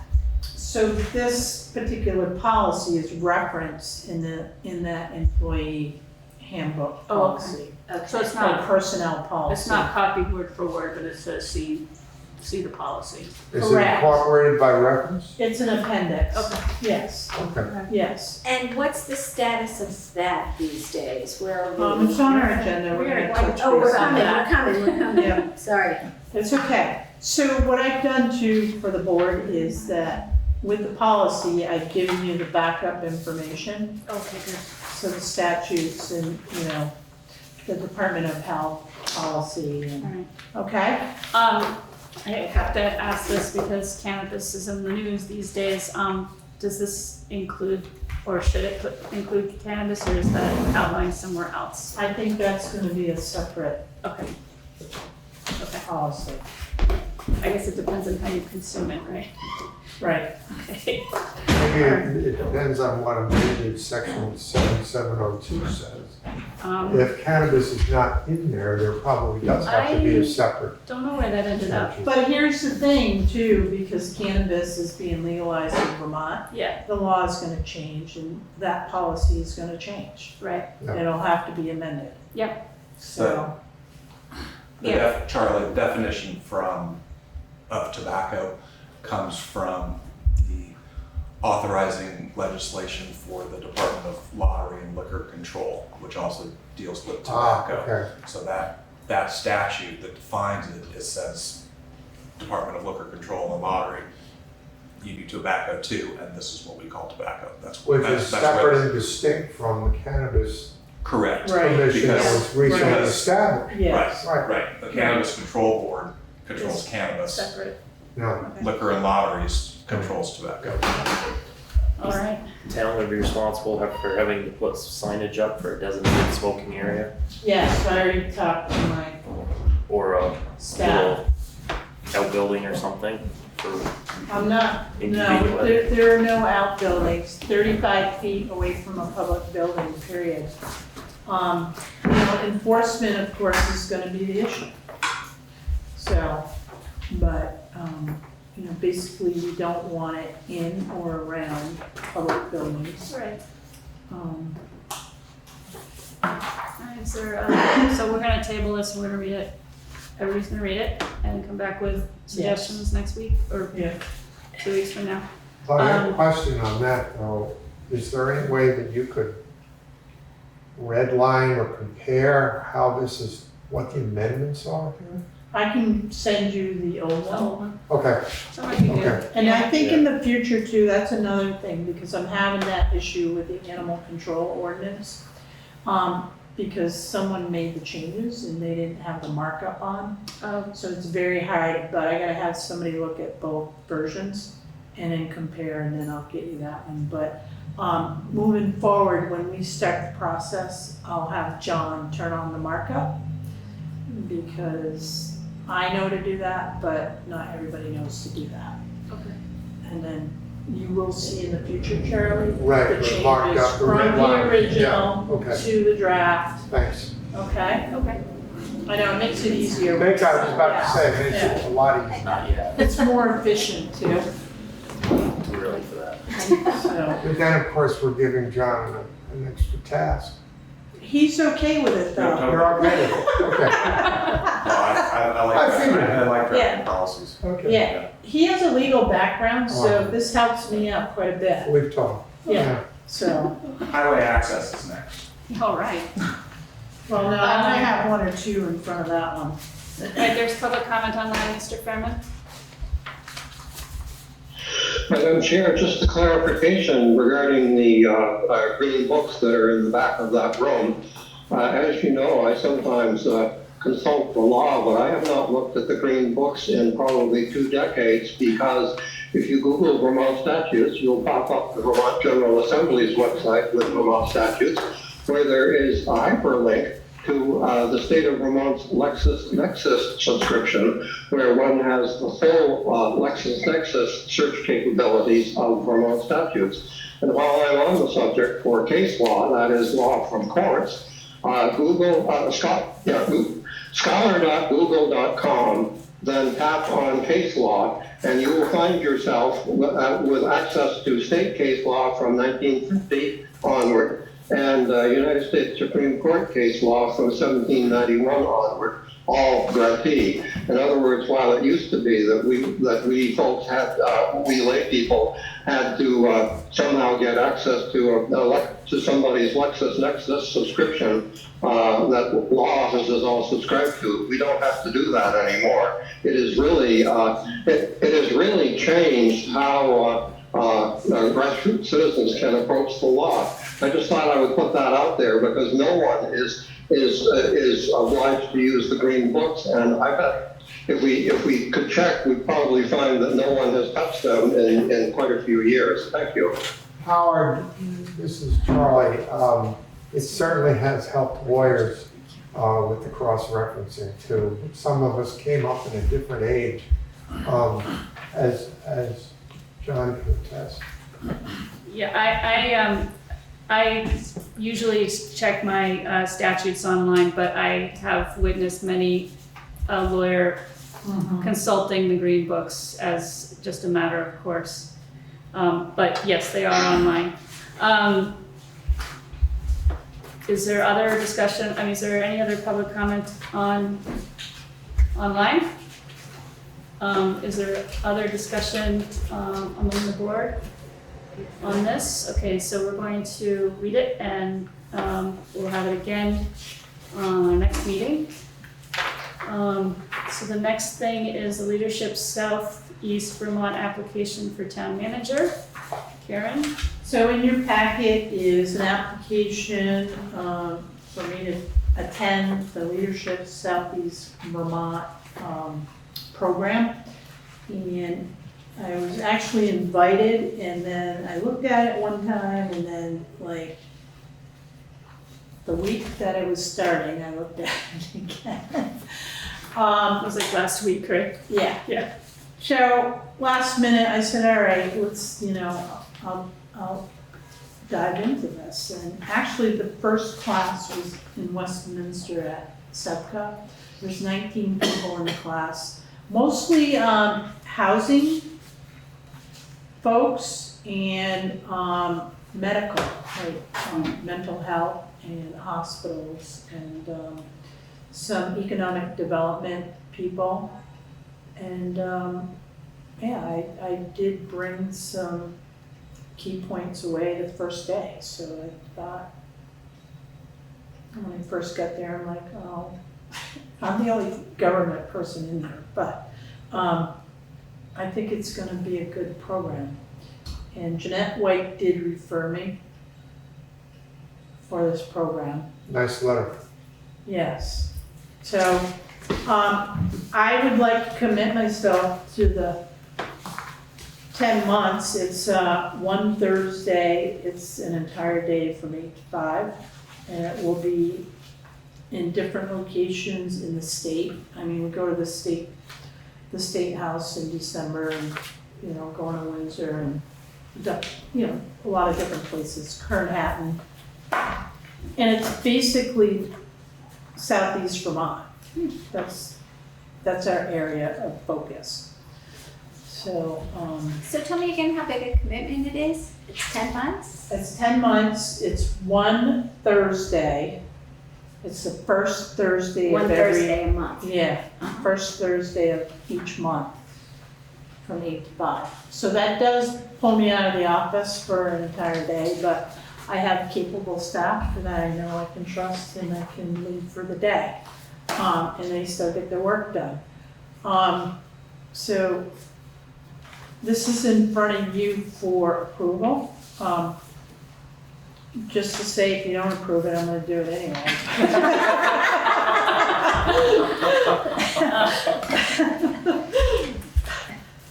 I think it's a good opportunity, and there's a lot of networking, and there will be resources and I'll have new connections in different areas of, areas in the community that I'm aware of, but I'm not in tune to. And this will bring me deeper into those areas and understand what the whys and the whats and how to deal with them. So do we have to approve anything here? Yes, it Okay. does. It does ask you Just ask to. for our approval? Yes. So, yeah, because you as the chair have to. You have to authorize me to sign this. I need an employer Okay. Yep, signature. Yep. Okay. So. All right, so Make I a think, motion yep, to authorize you to sign for Karen's participation in the leadership, Southeastern Vermont Leadership Program. all right, is there a second? It's been moved and seconded to authorize me to sign for the application for Karen to attend the Leadership Southeast Vermont program. Is there further discussion on the board? No. Is there any comment online? Public comment online? Hearing none, all in favor? Aye. All opposed? Okay, so you're in. It sounds great. Yeah, it does sound great. Okay, so the next thing is quarterly financial reports. FY '23, really, we're already into the quarter. I know, I'm Okay. just, yeah, where did September go? So, I know it's gonna take a little while for you to understand these reports. And if anyone has any. Yeah, so if anyone has any questions, you can always, call me and we can sit down and go through things. But what I wanna just say about the first quarter reports, so we should be around like 25%, okay? 25, 30%, depends on, you know, where we spent our money. So you have the general fund, you have the highway fund, you have the library, you have sewer and water, okay? So those are the budgets that we deal with, all right? So what I'd like to just say is when you go through these reports and you're just looking at them and again, we should be at 25% spent. There are some items that are, 50, here's one for 88%. And it doesn't necessarily mean that we're gonna go over budget, because some of these line items, we probably only paid once. So if it's almost 100%, that would be the reason, okay? But I would definitely encourage you to look through these budgets, and if anything jumps out at you, like, ask me, because I can produce a report. Office supplies are like consistently high, and it could be because the cost went up. The other thing I want to let you folks know, that at the very end of each budget, it'll state like total expenditures, right? So I'm looking at page 6 of the general fund.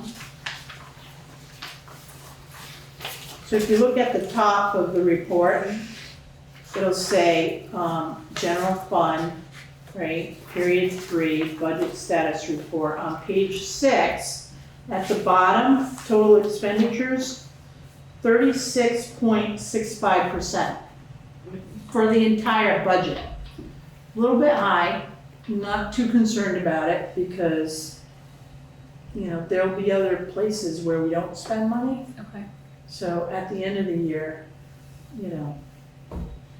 I don't get too nervous until about March. So in general, you're hoping that number is usually 25% each Yeah. quarter, which makes sense, right? Yeah, so in December, I'm looking at 50%. Yeah. March, 75. Well, liabilities depend in part on invoices or expenditures that come up from time to time during the quarter. Right, Right, okay. right. Yeah, Well, and then you have things like the library appropriation, that's 100%. Yeah. So what happens with that in your town report, right? Yeah, So the yeah. library produces its budget, right? And that dollar amount goes from the general fund into their library Right, yeah, fund. I assume that's what. And that's your 100% pay. Yeah, So- that's gonna set you off. Yep, So each of these sections, general fund, highway fund, et cetera, has its own figure. Yes, So that there's 36.65% for the general fund in terms of total expenditures through 9/30 or 9/21 Yeah, today, right, only pertains to the general fund. correct, And so you have to look at each of them separately. yes. And does that mean that the percentages It will alter? change. Right, Yes. 29% for the highway fund and, yeah. And that depends on what's going on. That is Right. correct. 18% for the library fund, so it really does vary. Yes. But your budgets are smaller too, you know? Yes.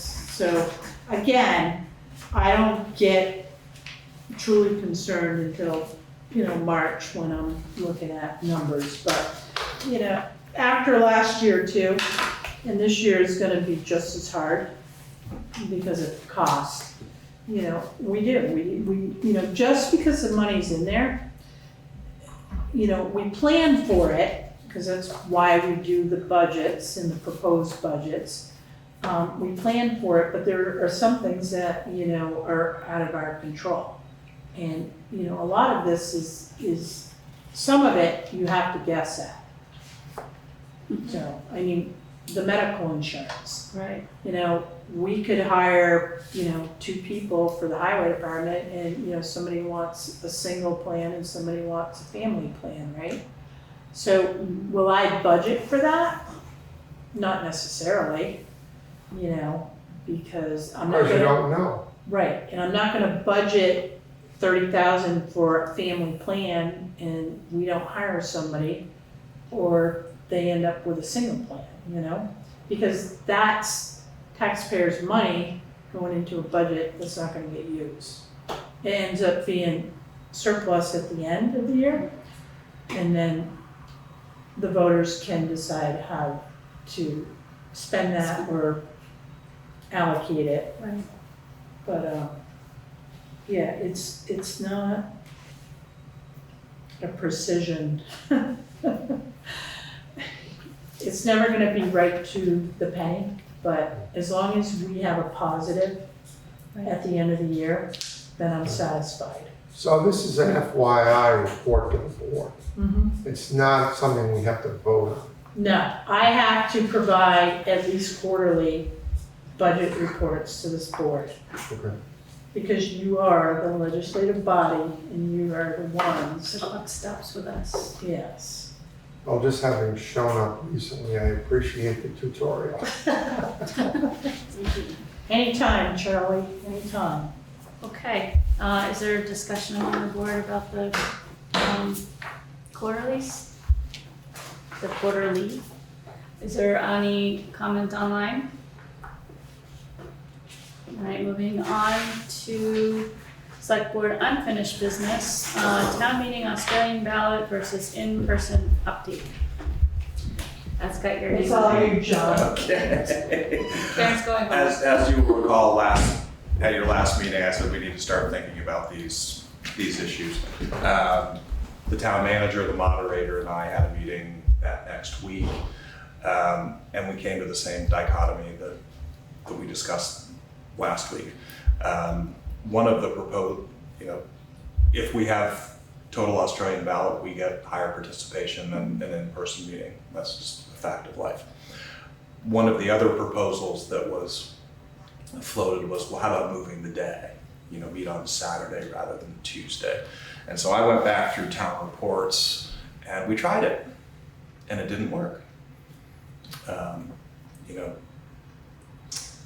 When you say didn't work, what was, you mean? It didn't get increase, more it people? didn't increase participation. So and it was a while ago, maybe things have changed. We tried it we met on Saturday in 1993 and 1994. And the way that started was that there was at town meeting in 92, there was an Australian ballot question asking to move, and people said, We yes, don't want- let's move it. Okay. So then it was placed on it was weird because it was two articles. One was would you come to town meeting if it's on Tuesday, was Article 3. That was the And then article. Article 4 was, would you come if it's on Saturday? That was Article 4 on the town meeting Australian ballot in Okay. 92. So there were more people in that vote, there were more people who said they would come on Saturday. So at the general election that year, it was voted on by Australian ballot to move town meeting to Saturday. And so 1993 was on Saturday, and the meeting opened, the minutes say, with 30 people present. Wow. And so they tried it in 93 and they tried it in 94. And then at town meeting in 94, they voted to return it to Tuesday. The vote was 117 in favor of Tuesday, 52 in favor of Saturday. So that's And that was Australian ballot. that was decided by Australian ballot at the March 94 town meeting. Okay. So what that kind of left me with was maybe we go back to the way we did it before. You know, officers and, you know, borrowing money, things that are required to be voted on by Australian ballot are voted by Australian ballot, and then we have a floor meeting on everything else. The thing I like about that is, and I think I shared this with you last week, the last town meeting we had, Howard Fairman made a motion from the floor to increase the library budget so that we could get the online version of consumer reports. You know, that's a change that you can't do Right. by Australian ballots. It's either yay or nay. Yeah. So I like that kind of give and take.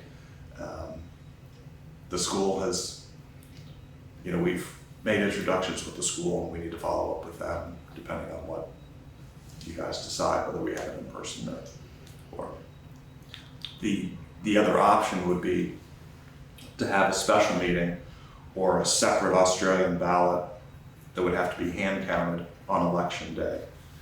The tough thing about doing it on election day is the state, we learned yesterday that the state intends to mail general election ballots to all active, not challenged voters. They expect to start doing that next week. Okay. That's a bit tight. So, you know, and that's being done by a third-party vendor, so that we wouldn't have any option to include an extra ballot in there. We'd have to set up a separate ballot, create a separate ballot to Right. do that. And it would have to be, you know, if people want absentees, that we would have to mail those out. And essentially we would run 2 elections on general election day. You know, the ballot printing process, I had to let the Secretary of State's office know August 17th, I think, they wanted all of our Justice of the Peace candidates. Wow. You know, that's how long the lead time is to prepare the ballots and do all the software upgrades and Okay. get everything to the vendors. I bring the ballot mailing up for one other reason. The Secretary of State's office vendors pulled our mailing list on September 9th.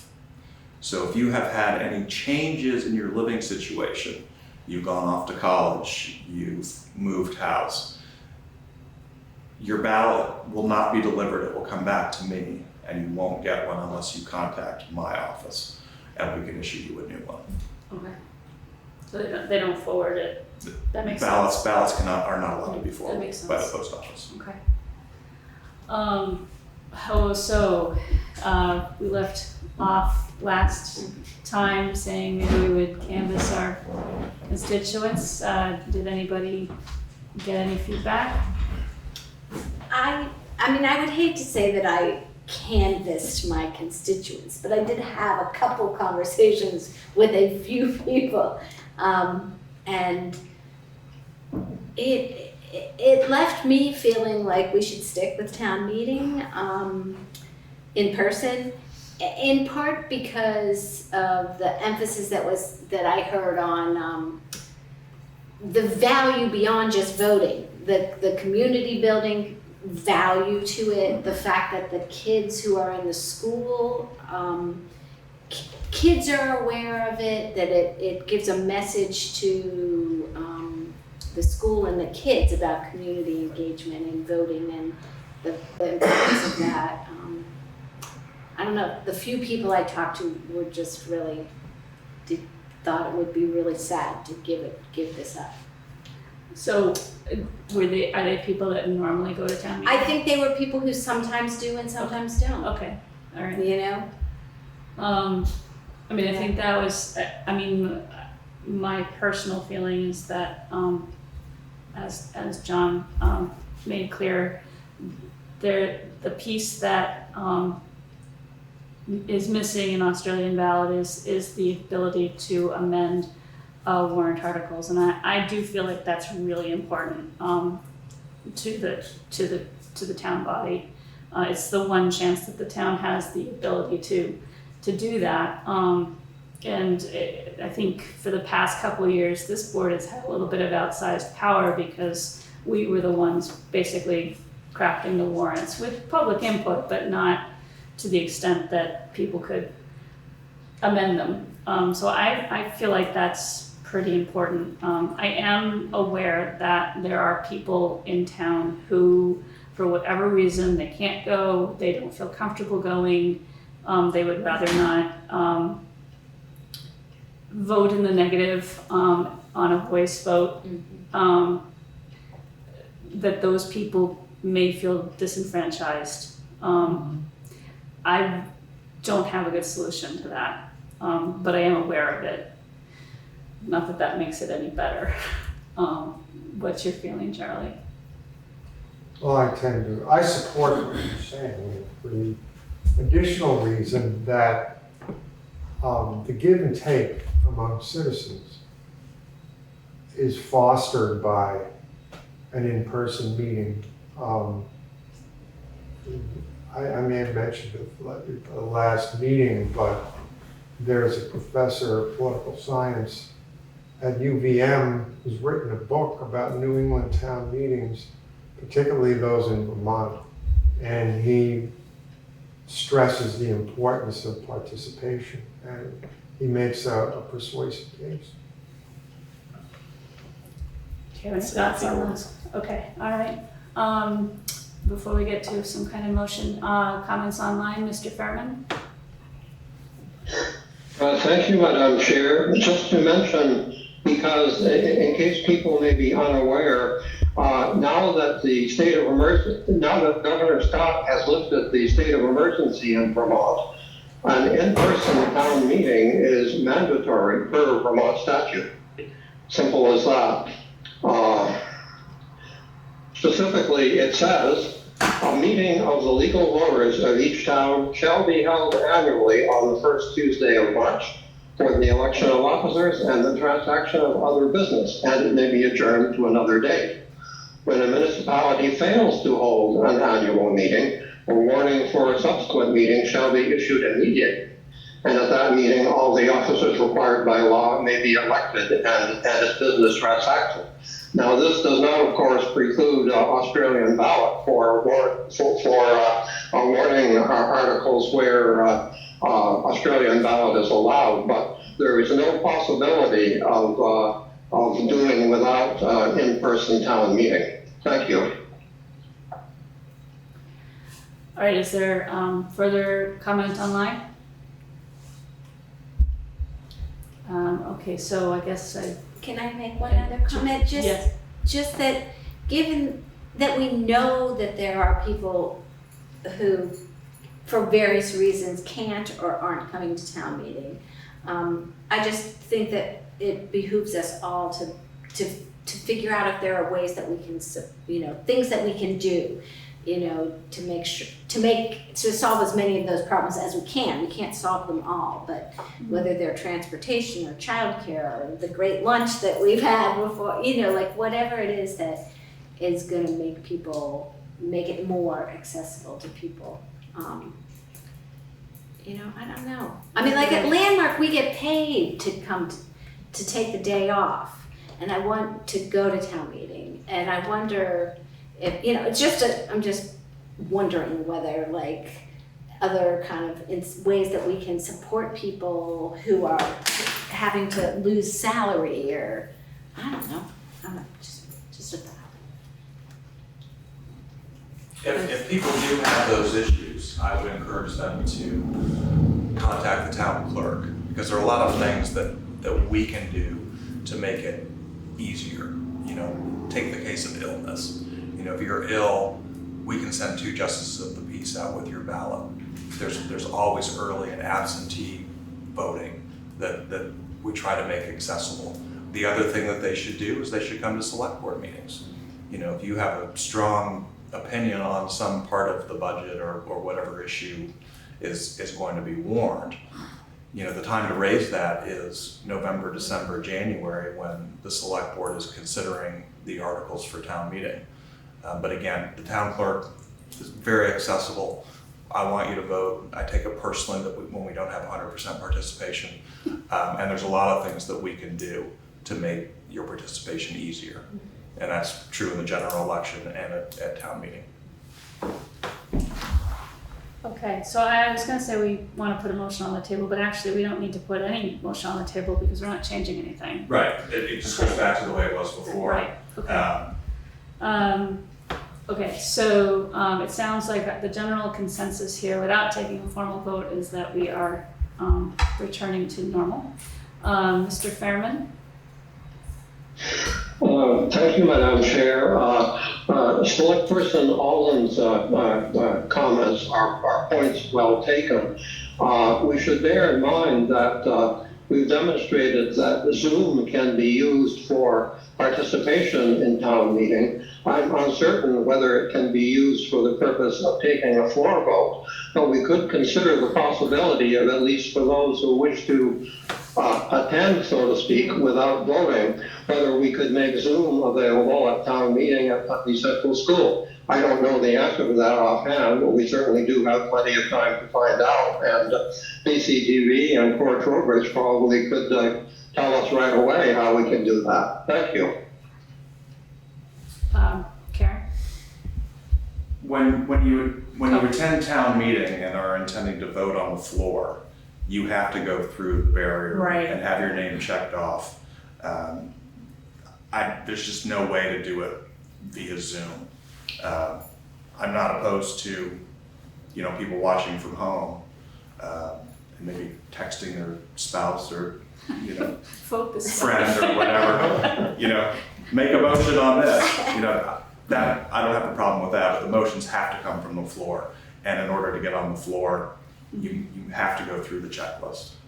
That's the only way that I can make sure that only registered voters are deciding the issues of the town. I mean, Brattleboro has managed to have their representative town meeting on Zoom for the past few years, but it is a discrete number of people, and I actually don't know how they It's a managed discrete to number of vote. people, and it was a provision of the safe emergency. that they can Brattleboro do has a that. town charter, Right. and so they petitioned, enabled it. and the legislature passed it, and Governor Scott signed it. So they have a little Yeah, I just don't know stuff how going. I don't know practically how they managed to keep it to just those people as a matter of roll call, or whether I didn't watch it, so I'm not sure. But in any event, is there further comment online? Is there any further discussion on the select board? All right, so moving forward to the ARPA resolution amendment, review and approval, thank you.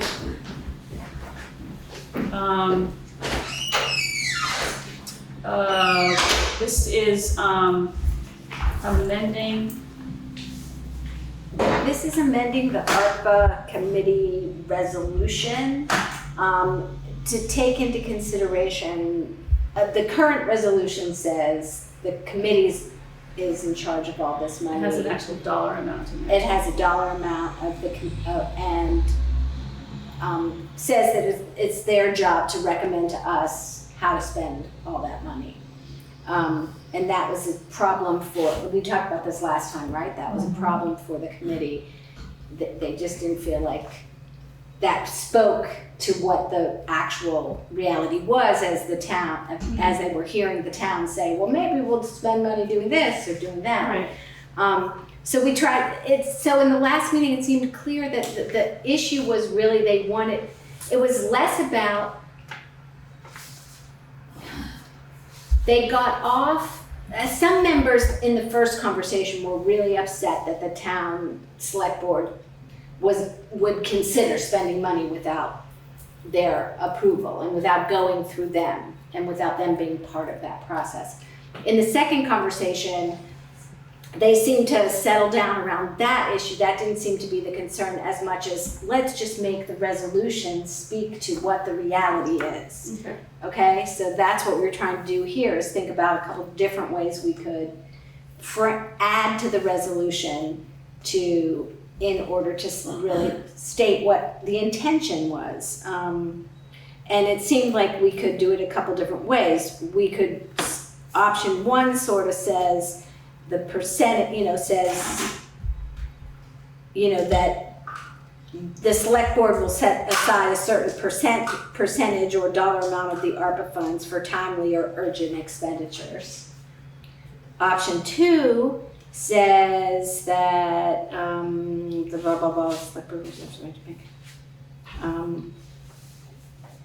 That the intention is that the ARPA committee will prioritize and make recommendations for all of the funds, but the select board reserves the right to make urgent or timely expenditures. Okay. So that's a difference. One is like setting the money aside, saying that's ours to spend. The other is saying the intention is they're gonna do all of it, but we reserve the right to do a certain percentage of it.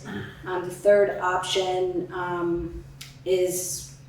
doesn't attach a dollar amount, says that the intention is committee's gonna prioritize and make recommendations, but we reserve the right to access funds should an urgent or timely need arise. And it doesn't talk about dollar amounts. So I don't know, I keep getting, Yeah. it just was a little unclear what our intention was. Well, we were talking at the end of the last discussion, we were talking about an actual percentage. I think it was 15 or 20 that Josh was batting around, which was somewhere around 146,000 or something like that. Was that? It was brought down the rest of the amount to about 600,000, I think. I don't really have an opinion. I do feel like we should be able to carve out a piece of the money should there be an emergency, leveraging purposes, or for circumstances that may enhance long-term value. So all of these basically do that. Right, to me, the question is, well, we have the right to do this no matter whether we say this or not, right? We're responsible for this money, so we have the right to do this. I think what we really want to do is say to the community and to the committee, to say what our intention is. Is it really about a dollar amount or a percentage amount? Really, that's kind of arbitrary, because if we don't spend it, then we should say what we're going to do. It's going to go, the committee's going to be responsible for it. But if we have to spend more of it, then we will spend more of it. So it's just a little. I mean, if we didn't put a percentage in there, Right. would that satisfy the committee's need to have clarity?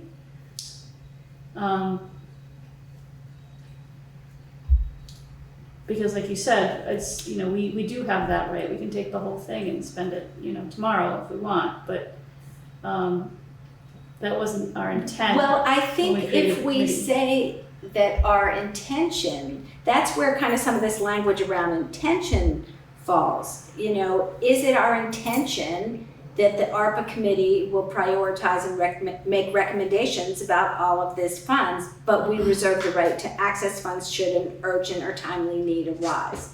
Is that our intention. Yeah, You know, that's what it I think seems so. to me from reading your options here. I mean, option 5 does not have a percentage in it, nor does it have a dollar amount. Right. Is that what you're driving at, that it might be more appropriate to adopt that approach as opposed to a numerical ceiling?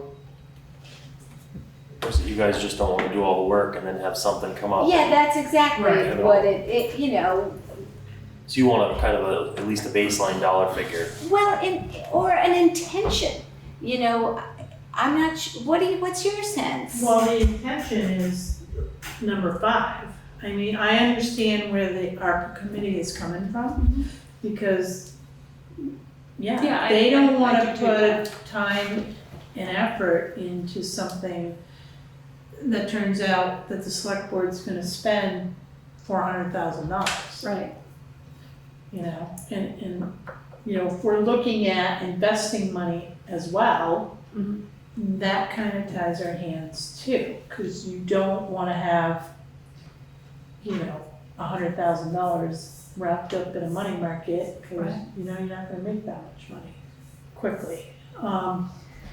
But on the flip side too, for this board, is if an opportunity comes to you, and let's just say it's $150,000, well, that opportunity is gonna be missed. Yeah, I just. If you put so- a dollar or a percentage amount. Right, so if it was more than 15%, but it was a really good opportunity, then Right. we'd either go against our charge again, or, we'd forego it. Yeah. So I'm not sure, that doesn't necessarily solve the issue of the ARPA committee being assured that they will have a certain amount to ultimately, play with. Play with is What- not the right term, but it's late, so. But what if we said, Yes. what if we combine kind of 3 and 5 together, and without saying a dollar amount, be it further resolved that the intention is that the ARPA committee prioritize and make recommendations about all of the town's ARPA funds. But the select board, at its discretion, reserves the right to spend ARPA award funding when warranted for emergencies, for leveraging purposes, or for timely circumstances that may enhance long-term value for the community. That makes sense. Well, I think pulling something out and having it set aside wouldn't be a bad thing. Is the better thing. And then Yeah. we still have that opportunity if something happened down the road, but at least you guys know you have a number to work with. And we already have something set aside, you know, if we don't use it, we'll go back to the, you know. Okay, Sure, I mean, yeah, I can go either way on this. I mean, I think that gives them clarity. It just may not, It could change. it could change, I guess. Right, right. So, may I make a comment? Yeah. Thank you. Option 3, the second line, about all the town's ARPA funds, so that means the $734,596. Do you really wanna leave that in there? Because that was the debate in the committee meeting, that they had that entire amount that they were gonna focus on. So if this board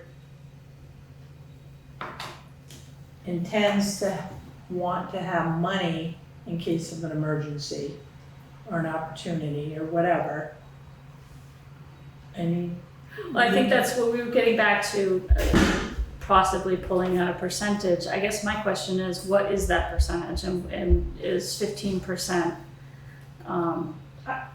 is that enough? I mean, for whatever, I mean, I don't know I like Peg's idea yeah, and her suggestion. I would just clarify that one section, okay, because when I read it, I think of all of the money, okay?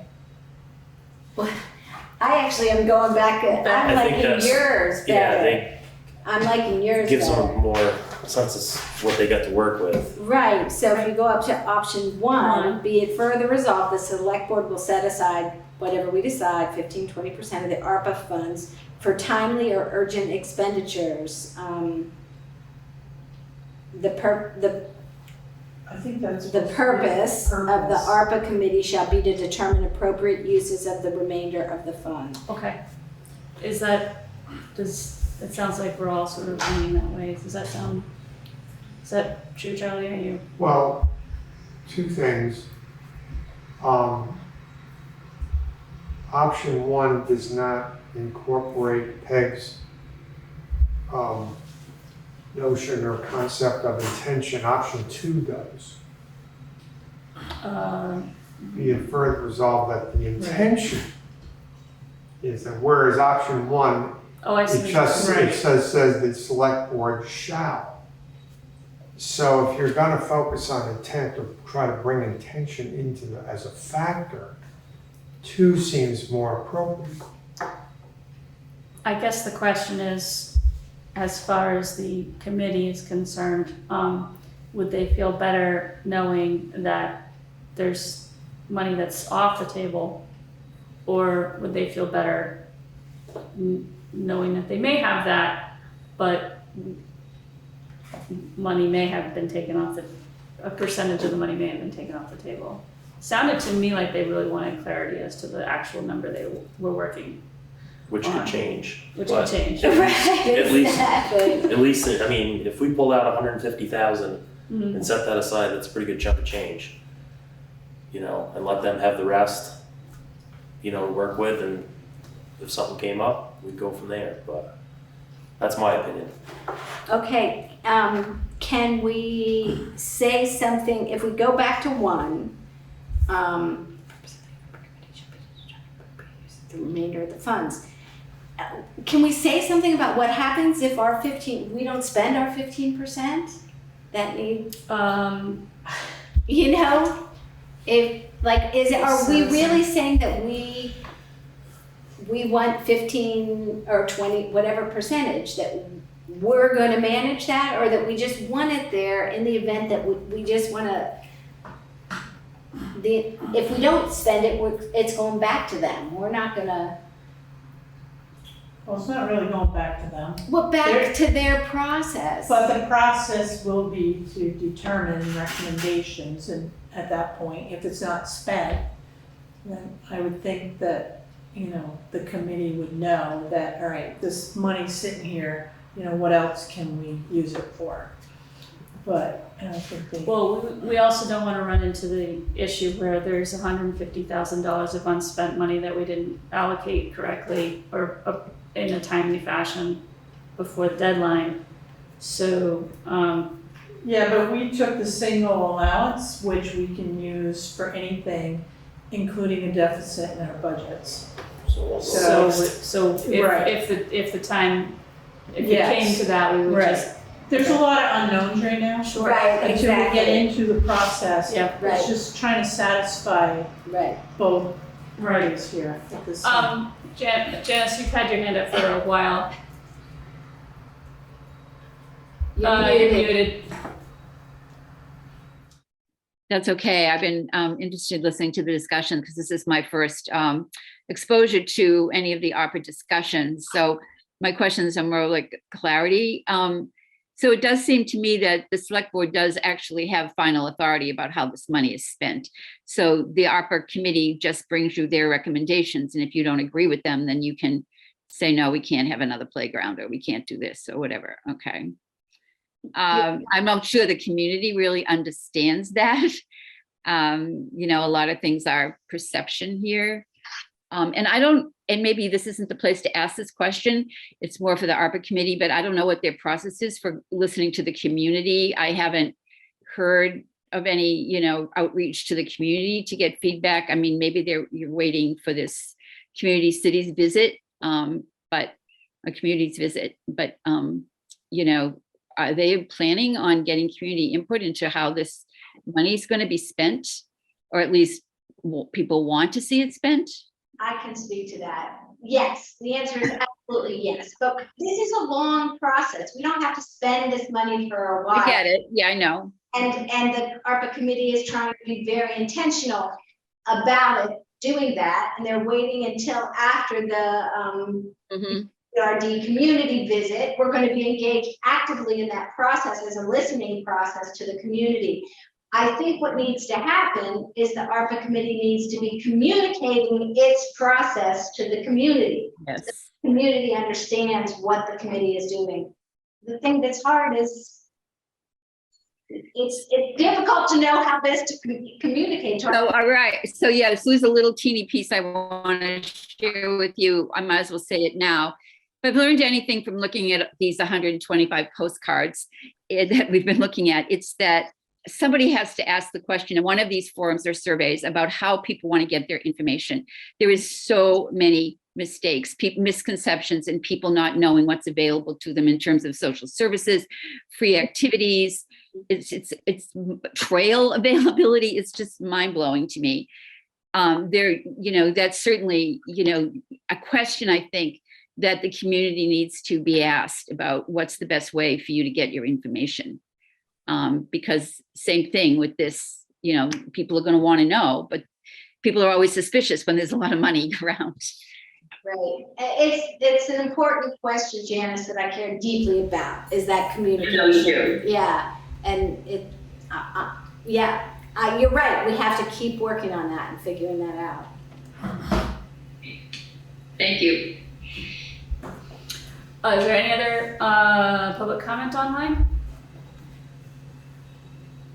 Okay, back to, Can I make one more yes. comment? Sorry. So if you do a percentage, it's gonna be an odd amount.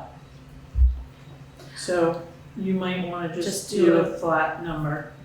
Because I did the math, 20% is $146,839.25. 21% is $154,181. Okay. So what would be the amount that, I like an even, if we were to give the ARPA committee 600,000 even, so that would be what, 146 something and 91 cents? 134. 134, 196, 25. Is that enough? 134. That's It's still a chunk of change. yeah, exactly. I mean, it's more than we have now. What are your thoughts? Personally, I think 150,000. Okay. And the rest stays with, the Yeah. rest is untouchable for emergencies. Right. No. No. No. That No. is what's up. Oh, okay. Yes, that one is for emergency, okay. The rest, 150,000 the rest stays. with the ARPA committee Right. to, Make recommendations. yes, Right. Okay, yes. makes sense. Okay. So if something came up, we could still get into that That- emergency. I mean, we yes. can do, if anything comes up, we can easily get into this without ruffling any feathers. Yep. It is our right to get into any of it Right. if we feel the need to do Right, so. Right, But right. it'll really piss people off. It will, yes. So can we It'll be a say? campaign issue. It'll be a campaign issue. I hadn't even thought about that. All right, Shelby, so, can we add though? Okay, so if we say, be it further resolved, the select board will set aside $150,000 of the ARPA funds for timely or urgent expenditures. Period. Who cares about the purpose of the ARPA committee? That's a separate matter. That essentially goes to the establishment of the committee in the first instance. Right, it's in the resolution too, the purpose of the ARPA committee. okay. Okay, I guess what I was trying to get at, I'm happy to cancel out that second sentence, but I want to put in there something about any of these funds that are not expended at the time, at whatever point. I don't know how to frame it, you guys. Help me here. I basically think that if we don't spend that money for timely or urgent purposes, then it should roll back over to the ARPA So why would committee. you say that in the second sentence? Okay, so Notwithstanding the foregoing, comma. what can you recommend? Notwithstanding, I'm doing this off the top of my head. If any, Do you want to put a date on if that? it, yeah, if any,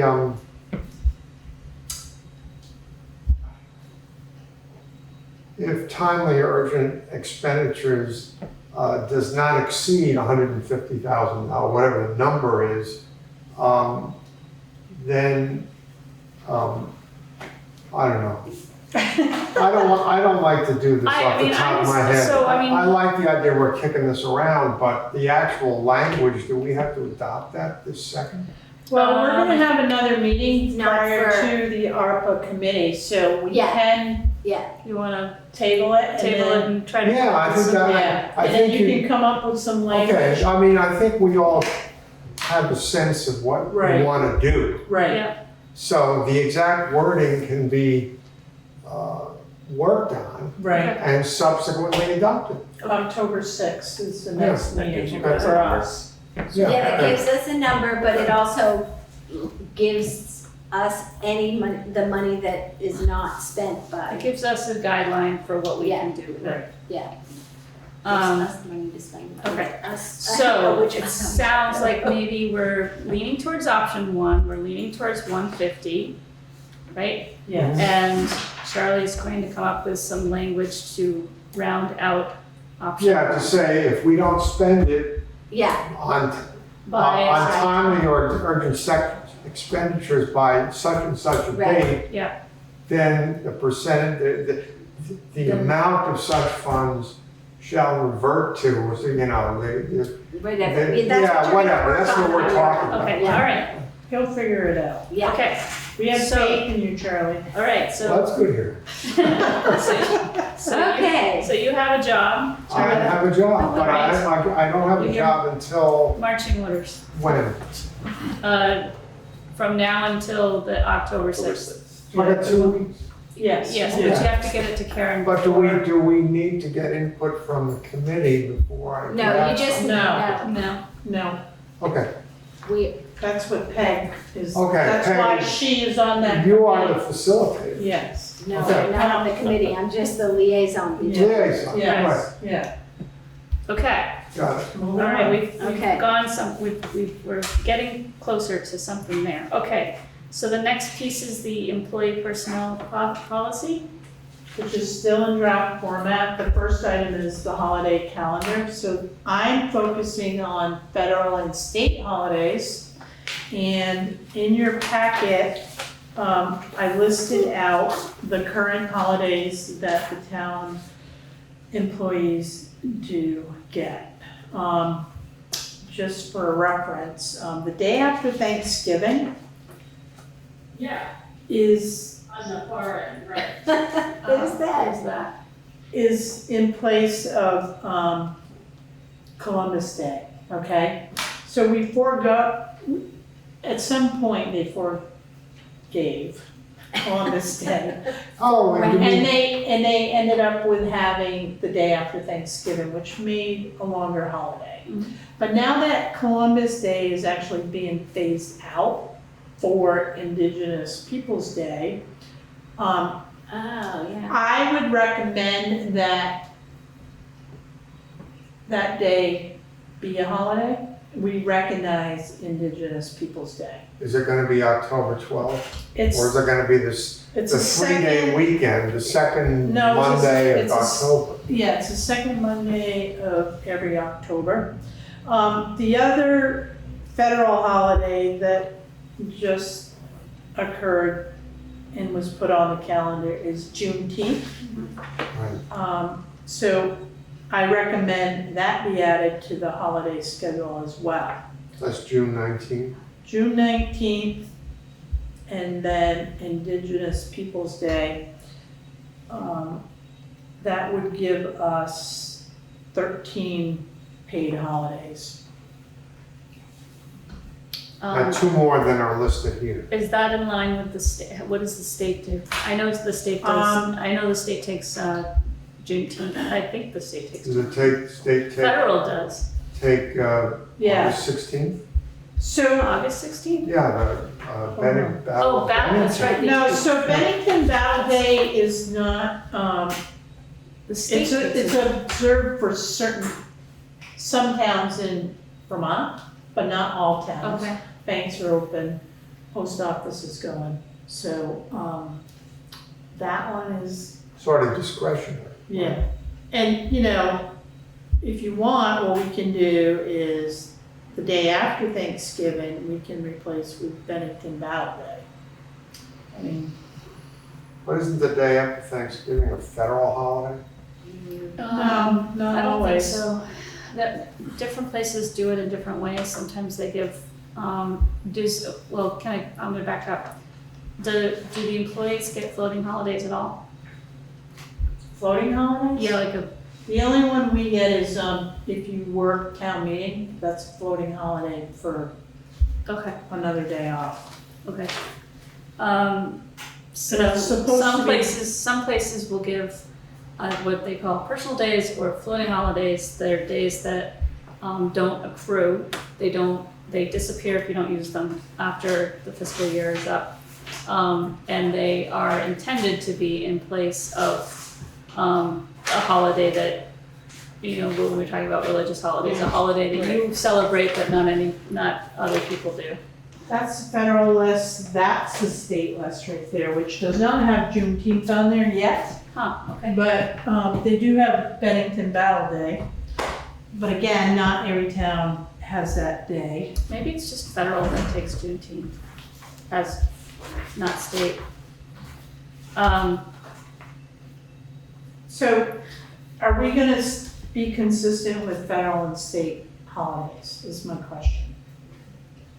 Because this will affect the employee personnel policy. Hmm. So you're saying Juneteenth is a federal holiday Yes. and Indigenous Peoples' Day is Is not, not, Or- it is a federal. is it? Wait. What was Columbus Wait, Day? wait, wait, Yes. wait. Yeah, Oh, it is, okay. Yes. yeah.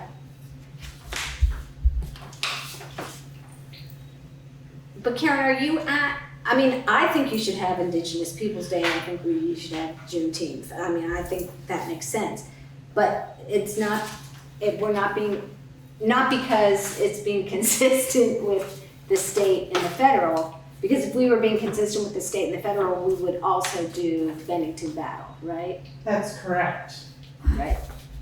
So that one, It's still you gonna give could us, trade for the, it's gonna give us 13 days. right. Which is Period. pretty generous. It is Yeah. generous. Let's see what VLCT does. So VLCT recognizes Juneteenth, but they don't recognize Indigenous Peoples' Day. VLCT doesn't recognize Columbus Day, or what was Columbus Day? Yeah, no, well, my son's birthday is October 12th, I think. So it should be a federal holiday. Exactly, but it isn't, it's a state holiday. Like in New York, it's a state So, holiday. it is all over the map, you know? Yeah, I mean, I But think the schools take off, Juneteenth is usually after school gets out, but, Indigenous Peoples' Day, I believe they get that off. So, or they use it as an in-service day. Not Yeah, that- I think we should be as generous as we can be. I've lived and worked in Europe too long to be staged days off. I think if there's any way we can be generous, we should be generous. I mean, I don't have any substantive reason not to, you know, That's like taking the whole month of August off. Yeah, right. other than the perceived impact to the budget, but I'm not sure Well, that's really, there really isn't, Because because we're paid they're anyway. gonna get paid Right. anyway, right, so, So, And do you think it would radically impact your work, your ability to get town business done? no. Well, is Doesn't this matter the for first me year anyway, that we 'cause I have to work do holidays. these? Why are we doing this now? Because it's I need part- to put Oh, it. you gotta put into- it in, okay, Yeah, into the employee personnel Got it. policy. got it. So, and we've been going back and forth anyway, trying to update. Mhm. this list along with other So this ones. could change from time to time. I'm hoping it's not gonna, I don't think it changes like, We rarely add Yes. holidays, right, not, Okay. right. Well, we're doing it now. we're doing right? it now, but Because In we're general- working on the employee personnel Right. policy, Right. yeah. so, Um, which hasn't been updated since 2013. It's not that long. Long So enough. what do we want to do here? I think we need to have a motion to add those two holidays. I make a motion to add Juneteenth and Indigenous Peoples' Day to the list of holidays that town employees receive as paid holidays. Second. All right, it's been moved and seconded to add Juneteenth and Indigenous Peoples' Day to the list of holidays that the town employees get off. Is there further discussion among the board? Public comment online, Swift? Hi, sorry, I can't come on camera right now. Would there be further discussion? Maybe it's when we're discussing the personnel policy, when you're discussing the personnel policy of adding floating holidays, because that, I think having one or two for people would really match some of the other actions you're all taking right now. Can I comment? So, we technically have two already. Perhaps what we do Friday after Thanksgiving, we call that a floating, well, no, because that is November 25th. So floating holidays usually are taken whenever you want to take them.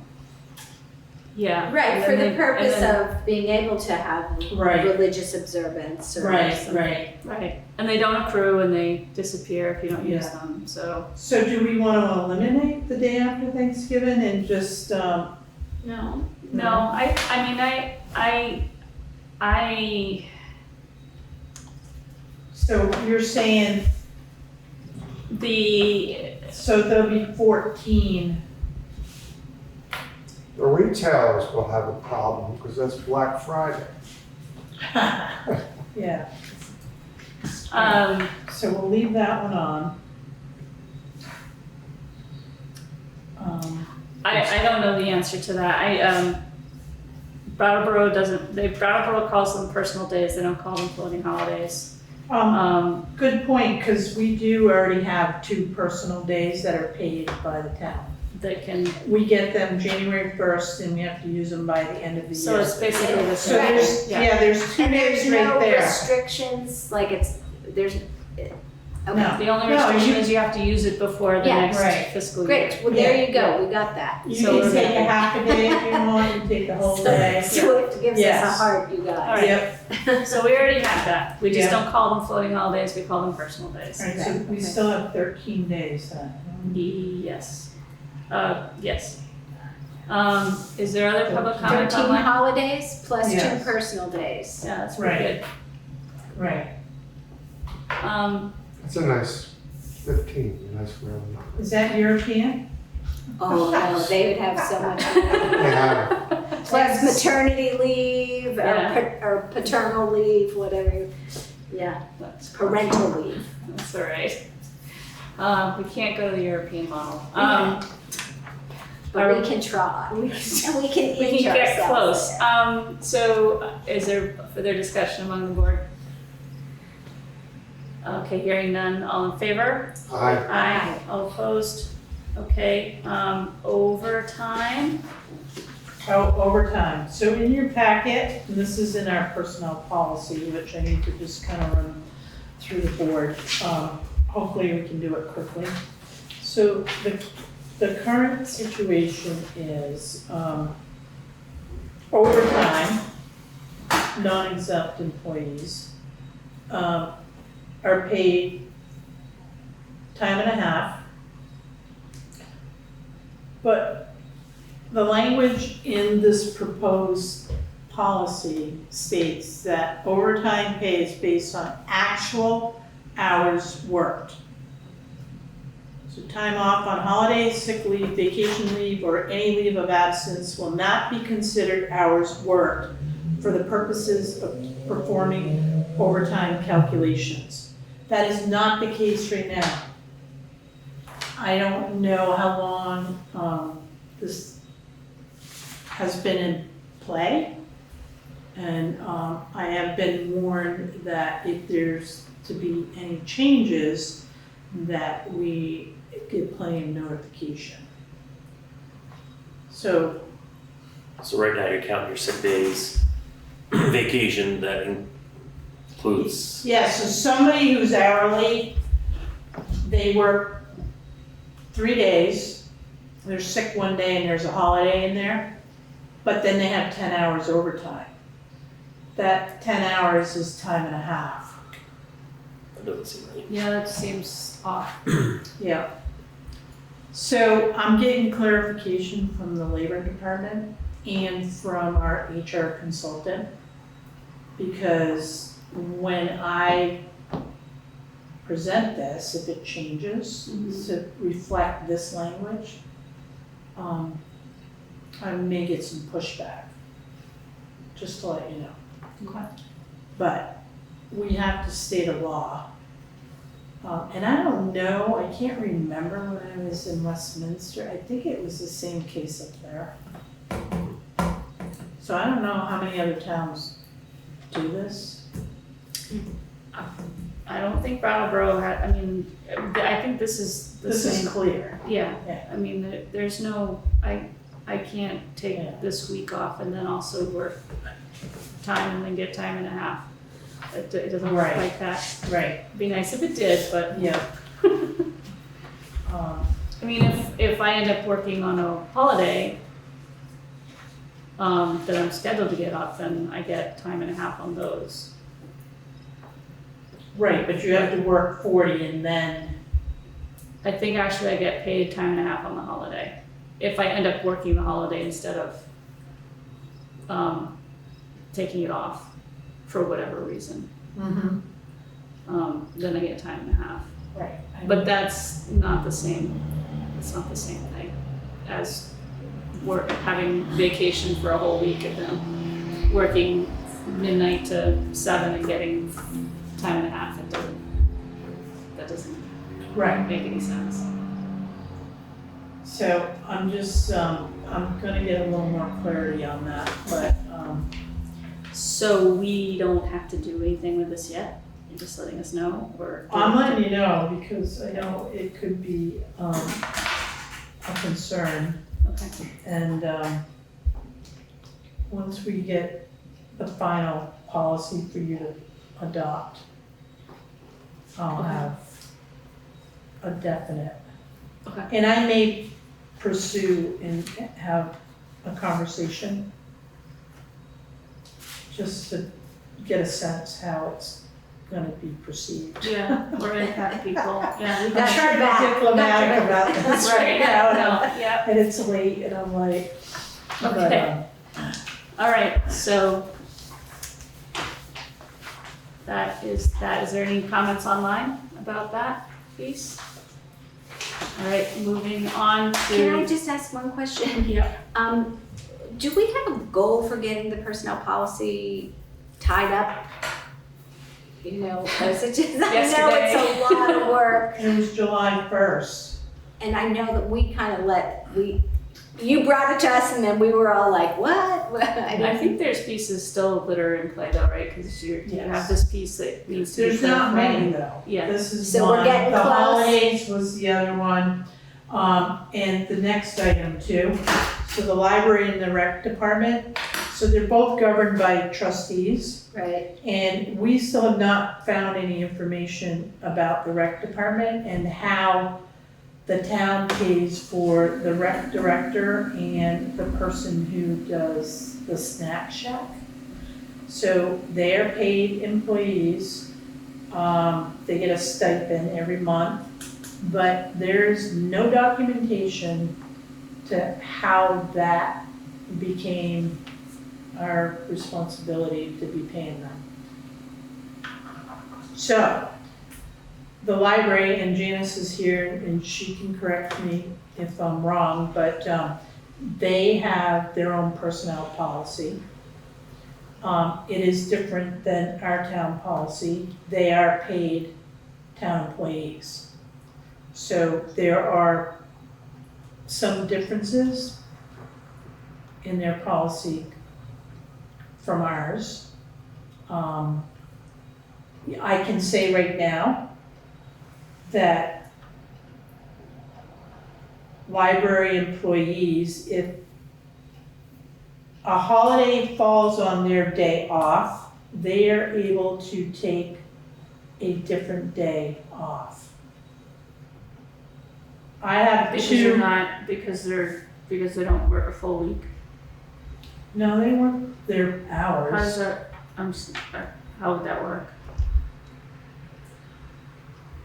That's a good question, because I have 2 employees in this town hall Yeah, that don't work Fridays, right, and there have been holidays on Friday. yeah. They don't get that holiday. They don't get an extra day, so they don't get paid for that, because that's a day that they don't work. I see, okay. So, do you want me to give any context here? Would that be helpful, Karen, or not? Sure, you can elaborate. Okay, so, and I'm not, so first of all, about the library personnel policy is not that, has not been that extensive. It has been around since the transfer of the library, the library became a municipal library, I believe, and it was adopted from the town at the time, and I believe the town has changed over the years, and our policy has as well. And I don't really know too much about more than that, about how it evolved. We have been in the process of revising our bylaws and all our policies as well, and have been revising our personnel policy with the intention of adhering as much to the town policy as we can. To understand the trustee's role, and I know I'm amused because you were talking about all the green books and the statutes before, and I'm going to read it to you. Under Vermont law, 22 BSA, Chapter 3, Sections 142, 143, and 145, the Putney Library Board of Trustees, quote, has full power to manage the public library, make bylaws, elect officers, establish policy, and receive, control, and manage property which comes into the hands of the municipality by gift, purchase, devise, or bequest for the use and benefit of the library. So that's been interpreted by the state of Vermont in court cases, to give the Board of Trustees kind of broad authority over all the issues, including salary, hiring, firing, and other policies. So, that's how the trustees view their authority. And these small changes, the small differences, one of which Karen mentioned, and I can't remember what the other ones are. And there won't be very many, I think, when we finish with a policy, are the purview of the trustees. And that's how the state of Vermont views it. And there was a court case with the town of Heartland over some of these issues, and they did vote in favor of the trustees. Thank you, Janice. Thanks, Jen. But, I can't speak, Emily really is the person to speak most specifically about, the holiday stuff and all those details. So my point is that I've inquired with VLCT, and they let me know that it's a gray area. I don't like that answer. And I'm just trying to be fair and consistent, because in my mind, a town employee is a town employee, and everyone should get the same. So either I change the personnel policy and allow my 2 employees to be paid, for holidays that they don't actually work, and I don't even know, well, holidays are different, but,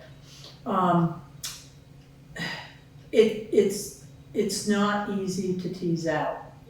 And not only am I having to deal with the library, but it's also the rec department, because they're governed by trustees as well.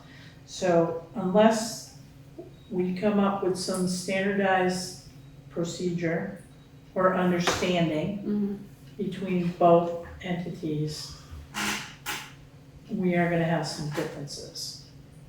I do recall that the previous version of the town personnel policy actually stipulates at the beginning that this covers all town employees with the exception of the school and the library.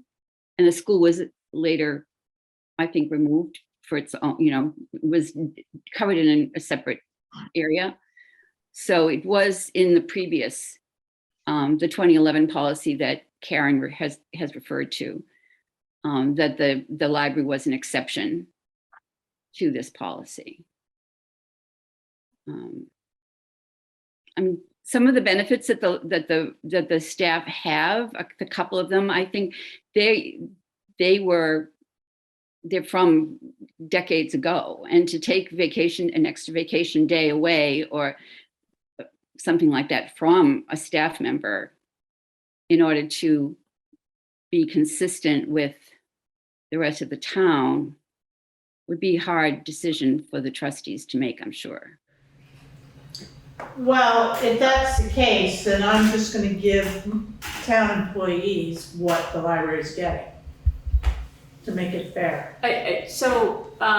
This sounds kind of like a conversation you two should have offline, but I know that there's been a lot of complication because the library is separate, and the rec department is separate. I think from the select board's perspective, if we have any say in this at all, is that at the end of the day, we have to make sure that we aren't incurring liability for the town by making different employment decisions based on what department you're working in.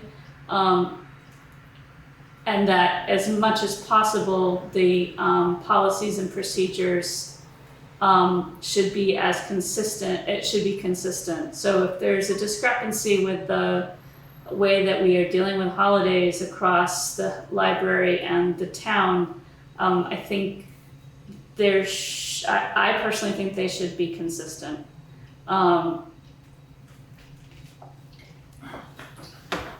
Is there any way to do a grandfathered kind of thing? Where, there's some exceptions for employees who had a benefit that you're not taking it away from them, but when a new employee is hired, they will. We could probably do that. That's an option. They do that a lot, actually. If you're an employee, if you were hired on April 1st, 2019 or prior, you get 2 days of accrual for vacation every month, and if you're hired after that date, you get 1.5. And I've seen that in personal policies. So that might be a good route to go to bring things into some kind of consistency. Well, this is your policy, so. This is our policy, but what we're being told by the library is that they have review over their own. Right. So I'm just suggesting that they become as consistent as possible in whatever way we can do that. Well, does that mean that Karen and Janice should get together and chat about this and come up with a solution? 1 second, Janice. Well, I think that would be my suggestion. Also, I don't know, Janice. Have you been in touch with the HR consultant when you've been revamping your policies as well? Do you have a separate source for that? We have been looking at the draft policy that the town has. Okay. And Emily has, I think the HR person may have spoken with her, just to say Karen and Emily and some of the board have talked about this. Mhm. We have had some initial conversations. This isn't a new, this isn't new. And I think our joint understanding was that we would create a memo of understanding between the library and the town about any of these areas that were in question. And we were kind of waiting to see, what the town personnel policy, what changes were going to be in there, before we really proceeded. We have also the opportunity to have some guidance from the Vermont Department of Libraries, but there's been a turnover in that governance department, so we haven't got the guidance that we would have preferred yet. Can I ask a question? Yeah. Janice, would you say it's the intention of the library trustees to have an aligned policy with the town? I mean, is that important to you all? Do you see that as important? I can't speak for everybody. I wouldn't think that because the policy has been the way it's been for a while, for such a long time, and because of what the statute clearly says, I wouldn't imagine that it's a priority for the library to be in alignment. But I certainly understand Karen's position as town manager. I really do. And again, it's not just with the library. Pardon me? I said again, it's just not with the library, Janice. Oh. I have the rec department too. Sure. I mean, the other thing is, if you have a small office and one person has one set of benefits, another person has another, that doesn't go well for,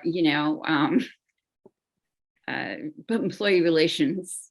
Right. I mean, the grandfathering is a logical suggestion, but when you have a small office, that could be difficult. Anyway, it's not, I just wanted to be here to answer any questions you have and give that context of where that the trustees aren't just operating on their own behest to be different or difficult. Go ahead, Karen. So I'll be meeting with the rec department too. I've asked for their bylaws Okay. because we can't find anything here. There's like no history.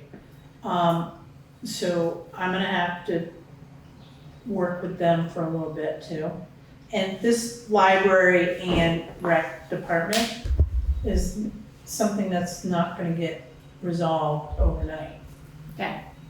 Is the rec department, are those trustees voted in, or how do they get to be trustees?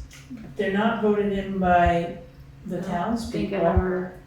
Like the library, their trustees are voted in. Right, I remember But the that. rec department, I have no history and I have no knowledge. They have trustees.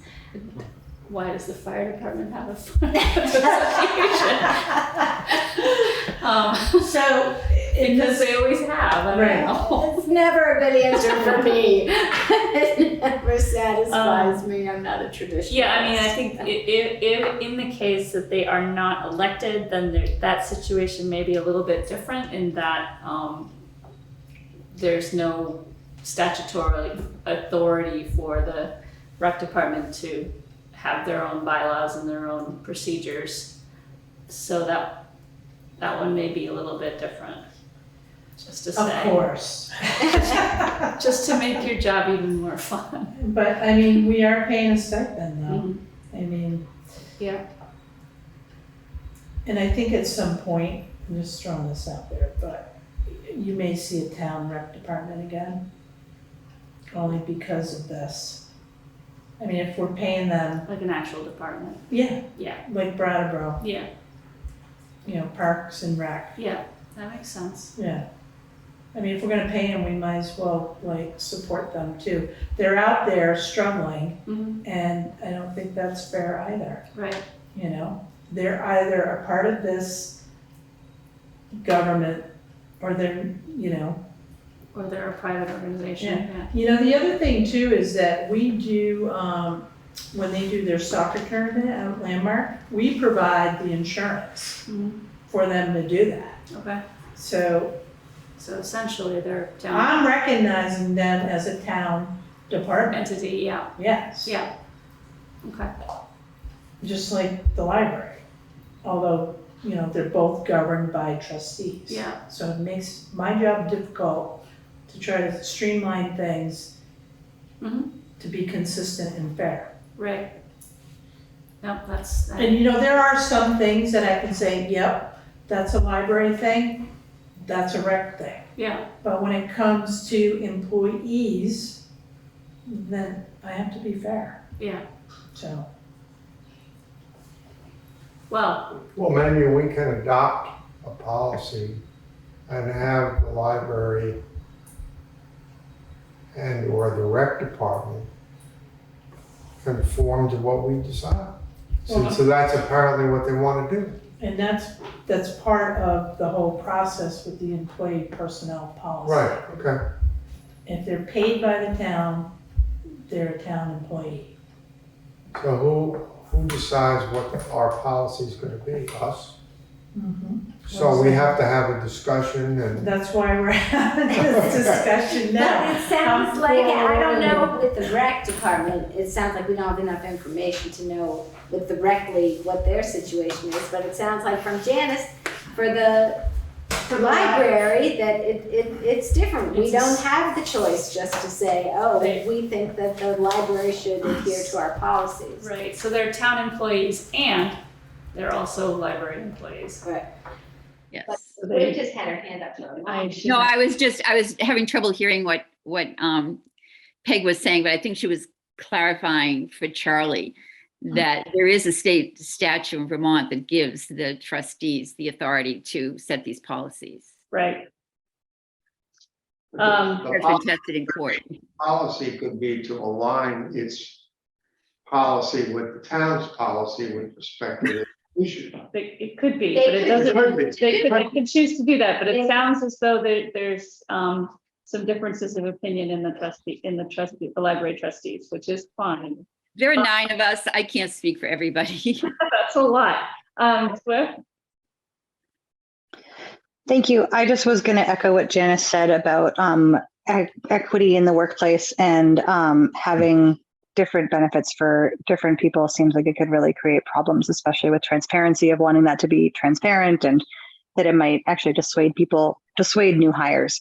And the other piece, I'm wanting us all to just check our language on using the word grandfathered. It's actually a word that comes from the 1800s when people with black and brown skin were excluded from voting. So maybe we can use legacied or exempt or something like that. Thanks. Thank you. Thank you. Is there further comment online? Is there any more discussion among the board? Well, a question I have is what are we going to do now? We don't have much to do here, I don't think. No, It's right. just, Karen was basically just letting us know that there's this potential discrepancy. So you're working on it and you're going to come back to us. I'm working on it, and what I propose when I want to get the draft adopted Mhm. with the notion that, these other two pieces may still be lingering, and then we may have to come back and amend it. Okay. All right? Okay. But Sounds good. I you needed to know Yeah, I these think, pieces. Right. I think that's the first, as a whole Yeah. board, we've heard of it, so Right. that's good to know. And I just want to point out too that, if people within I guess it all depends whether you think of the library as part of the town. If you want to include, if the library and the town want to be included, then we do have a discrepancy within the same organization. So anyways, I just wanted to make that point. Because people were saying, well, we can't have a legacy policy because it would create discrepancy within an office. And I'm like, well, we already have discrepancy, Right. So how do we aim for equity and get fairness down the road when we don't have it right now. You know, Right. what's the best way to get there? Yeah. All right. Is there further discussion on the board? Is there any more public comment? Okay, hearing none, let's move on to other business. Closing comments, SB Addenda, which is on the back of our sheet. Today, has anybody been able to cross one of these off?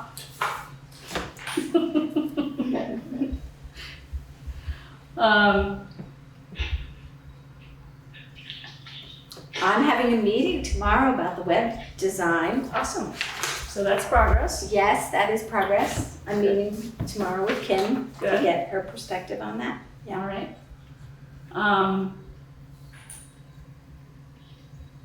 Yeah. I have been doing other things, but none of these on this list. So, I know. And, so no, shouldn't we add here, under policy, is it under policies, the, committee? Membership The membership policy. Yes, because you're Yeah. currently Yes, working can on we add that, that? Yeah, I'm really busy working on that one. I'm thinking about it. good. I do think about it. right? Welcome to our world. Well, thinking Yeah, but about it's it is, no, It's good, though. no, you thinking about it is, part of the process, and that's good. All right, is there other business, does anybody have other, Swift? I'm just wondering, I know that, I don't know if this is board business or not, but the flag policy that, we're kind of, is tabled now between me and Josh, is that on there, just to have it, if there's a running list? That is not on here. Did But that, that's sort of a, that's a committee thing that should be Okay. brought to the select board, not a select board. Okay, just didn't know if Josh is helping with it, it's helpful. Yeah. Great, thank so you. it's in process though, right? You and Josh are sort of hashing it out? Is that how you left it? We have it's also kind of paused because the piece of really wanting to see where the ARPA money is going and if we get a survey, if the town, if the constituents want that before we do it. Okay, sounds fair. Is there other business online? Does any of the select board have anything, closing comments, other business? Yeah. No? Okay, do we need an executive session? No. All right.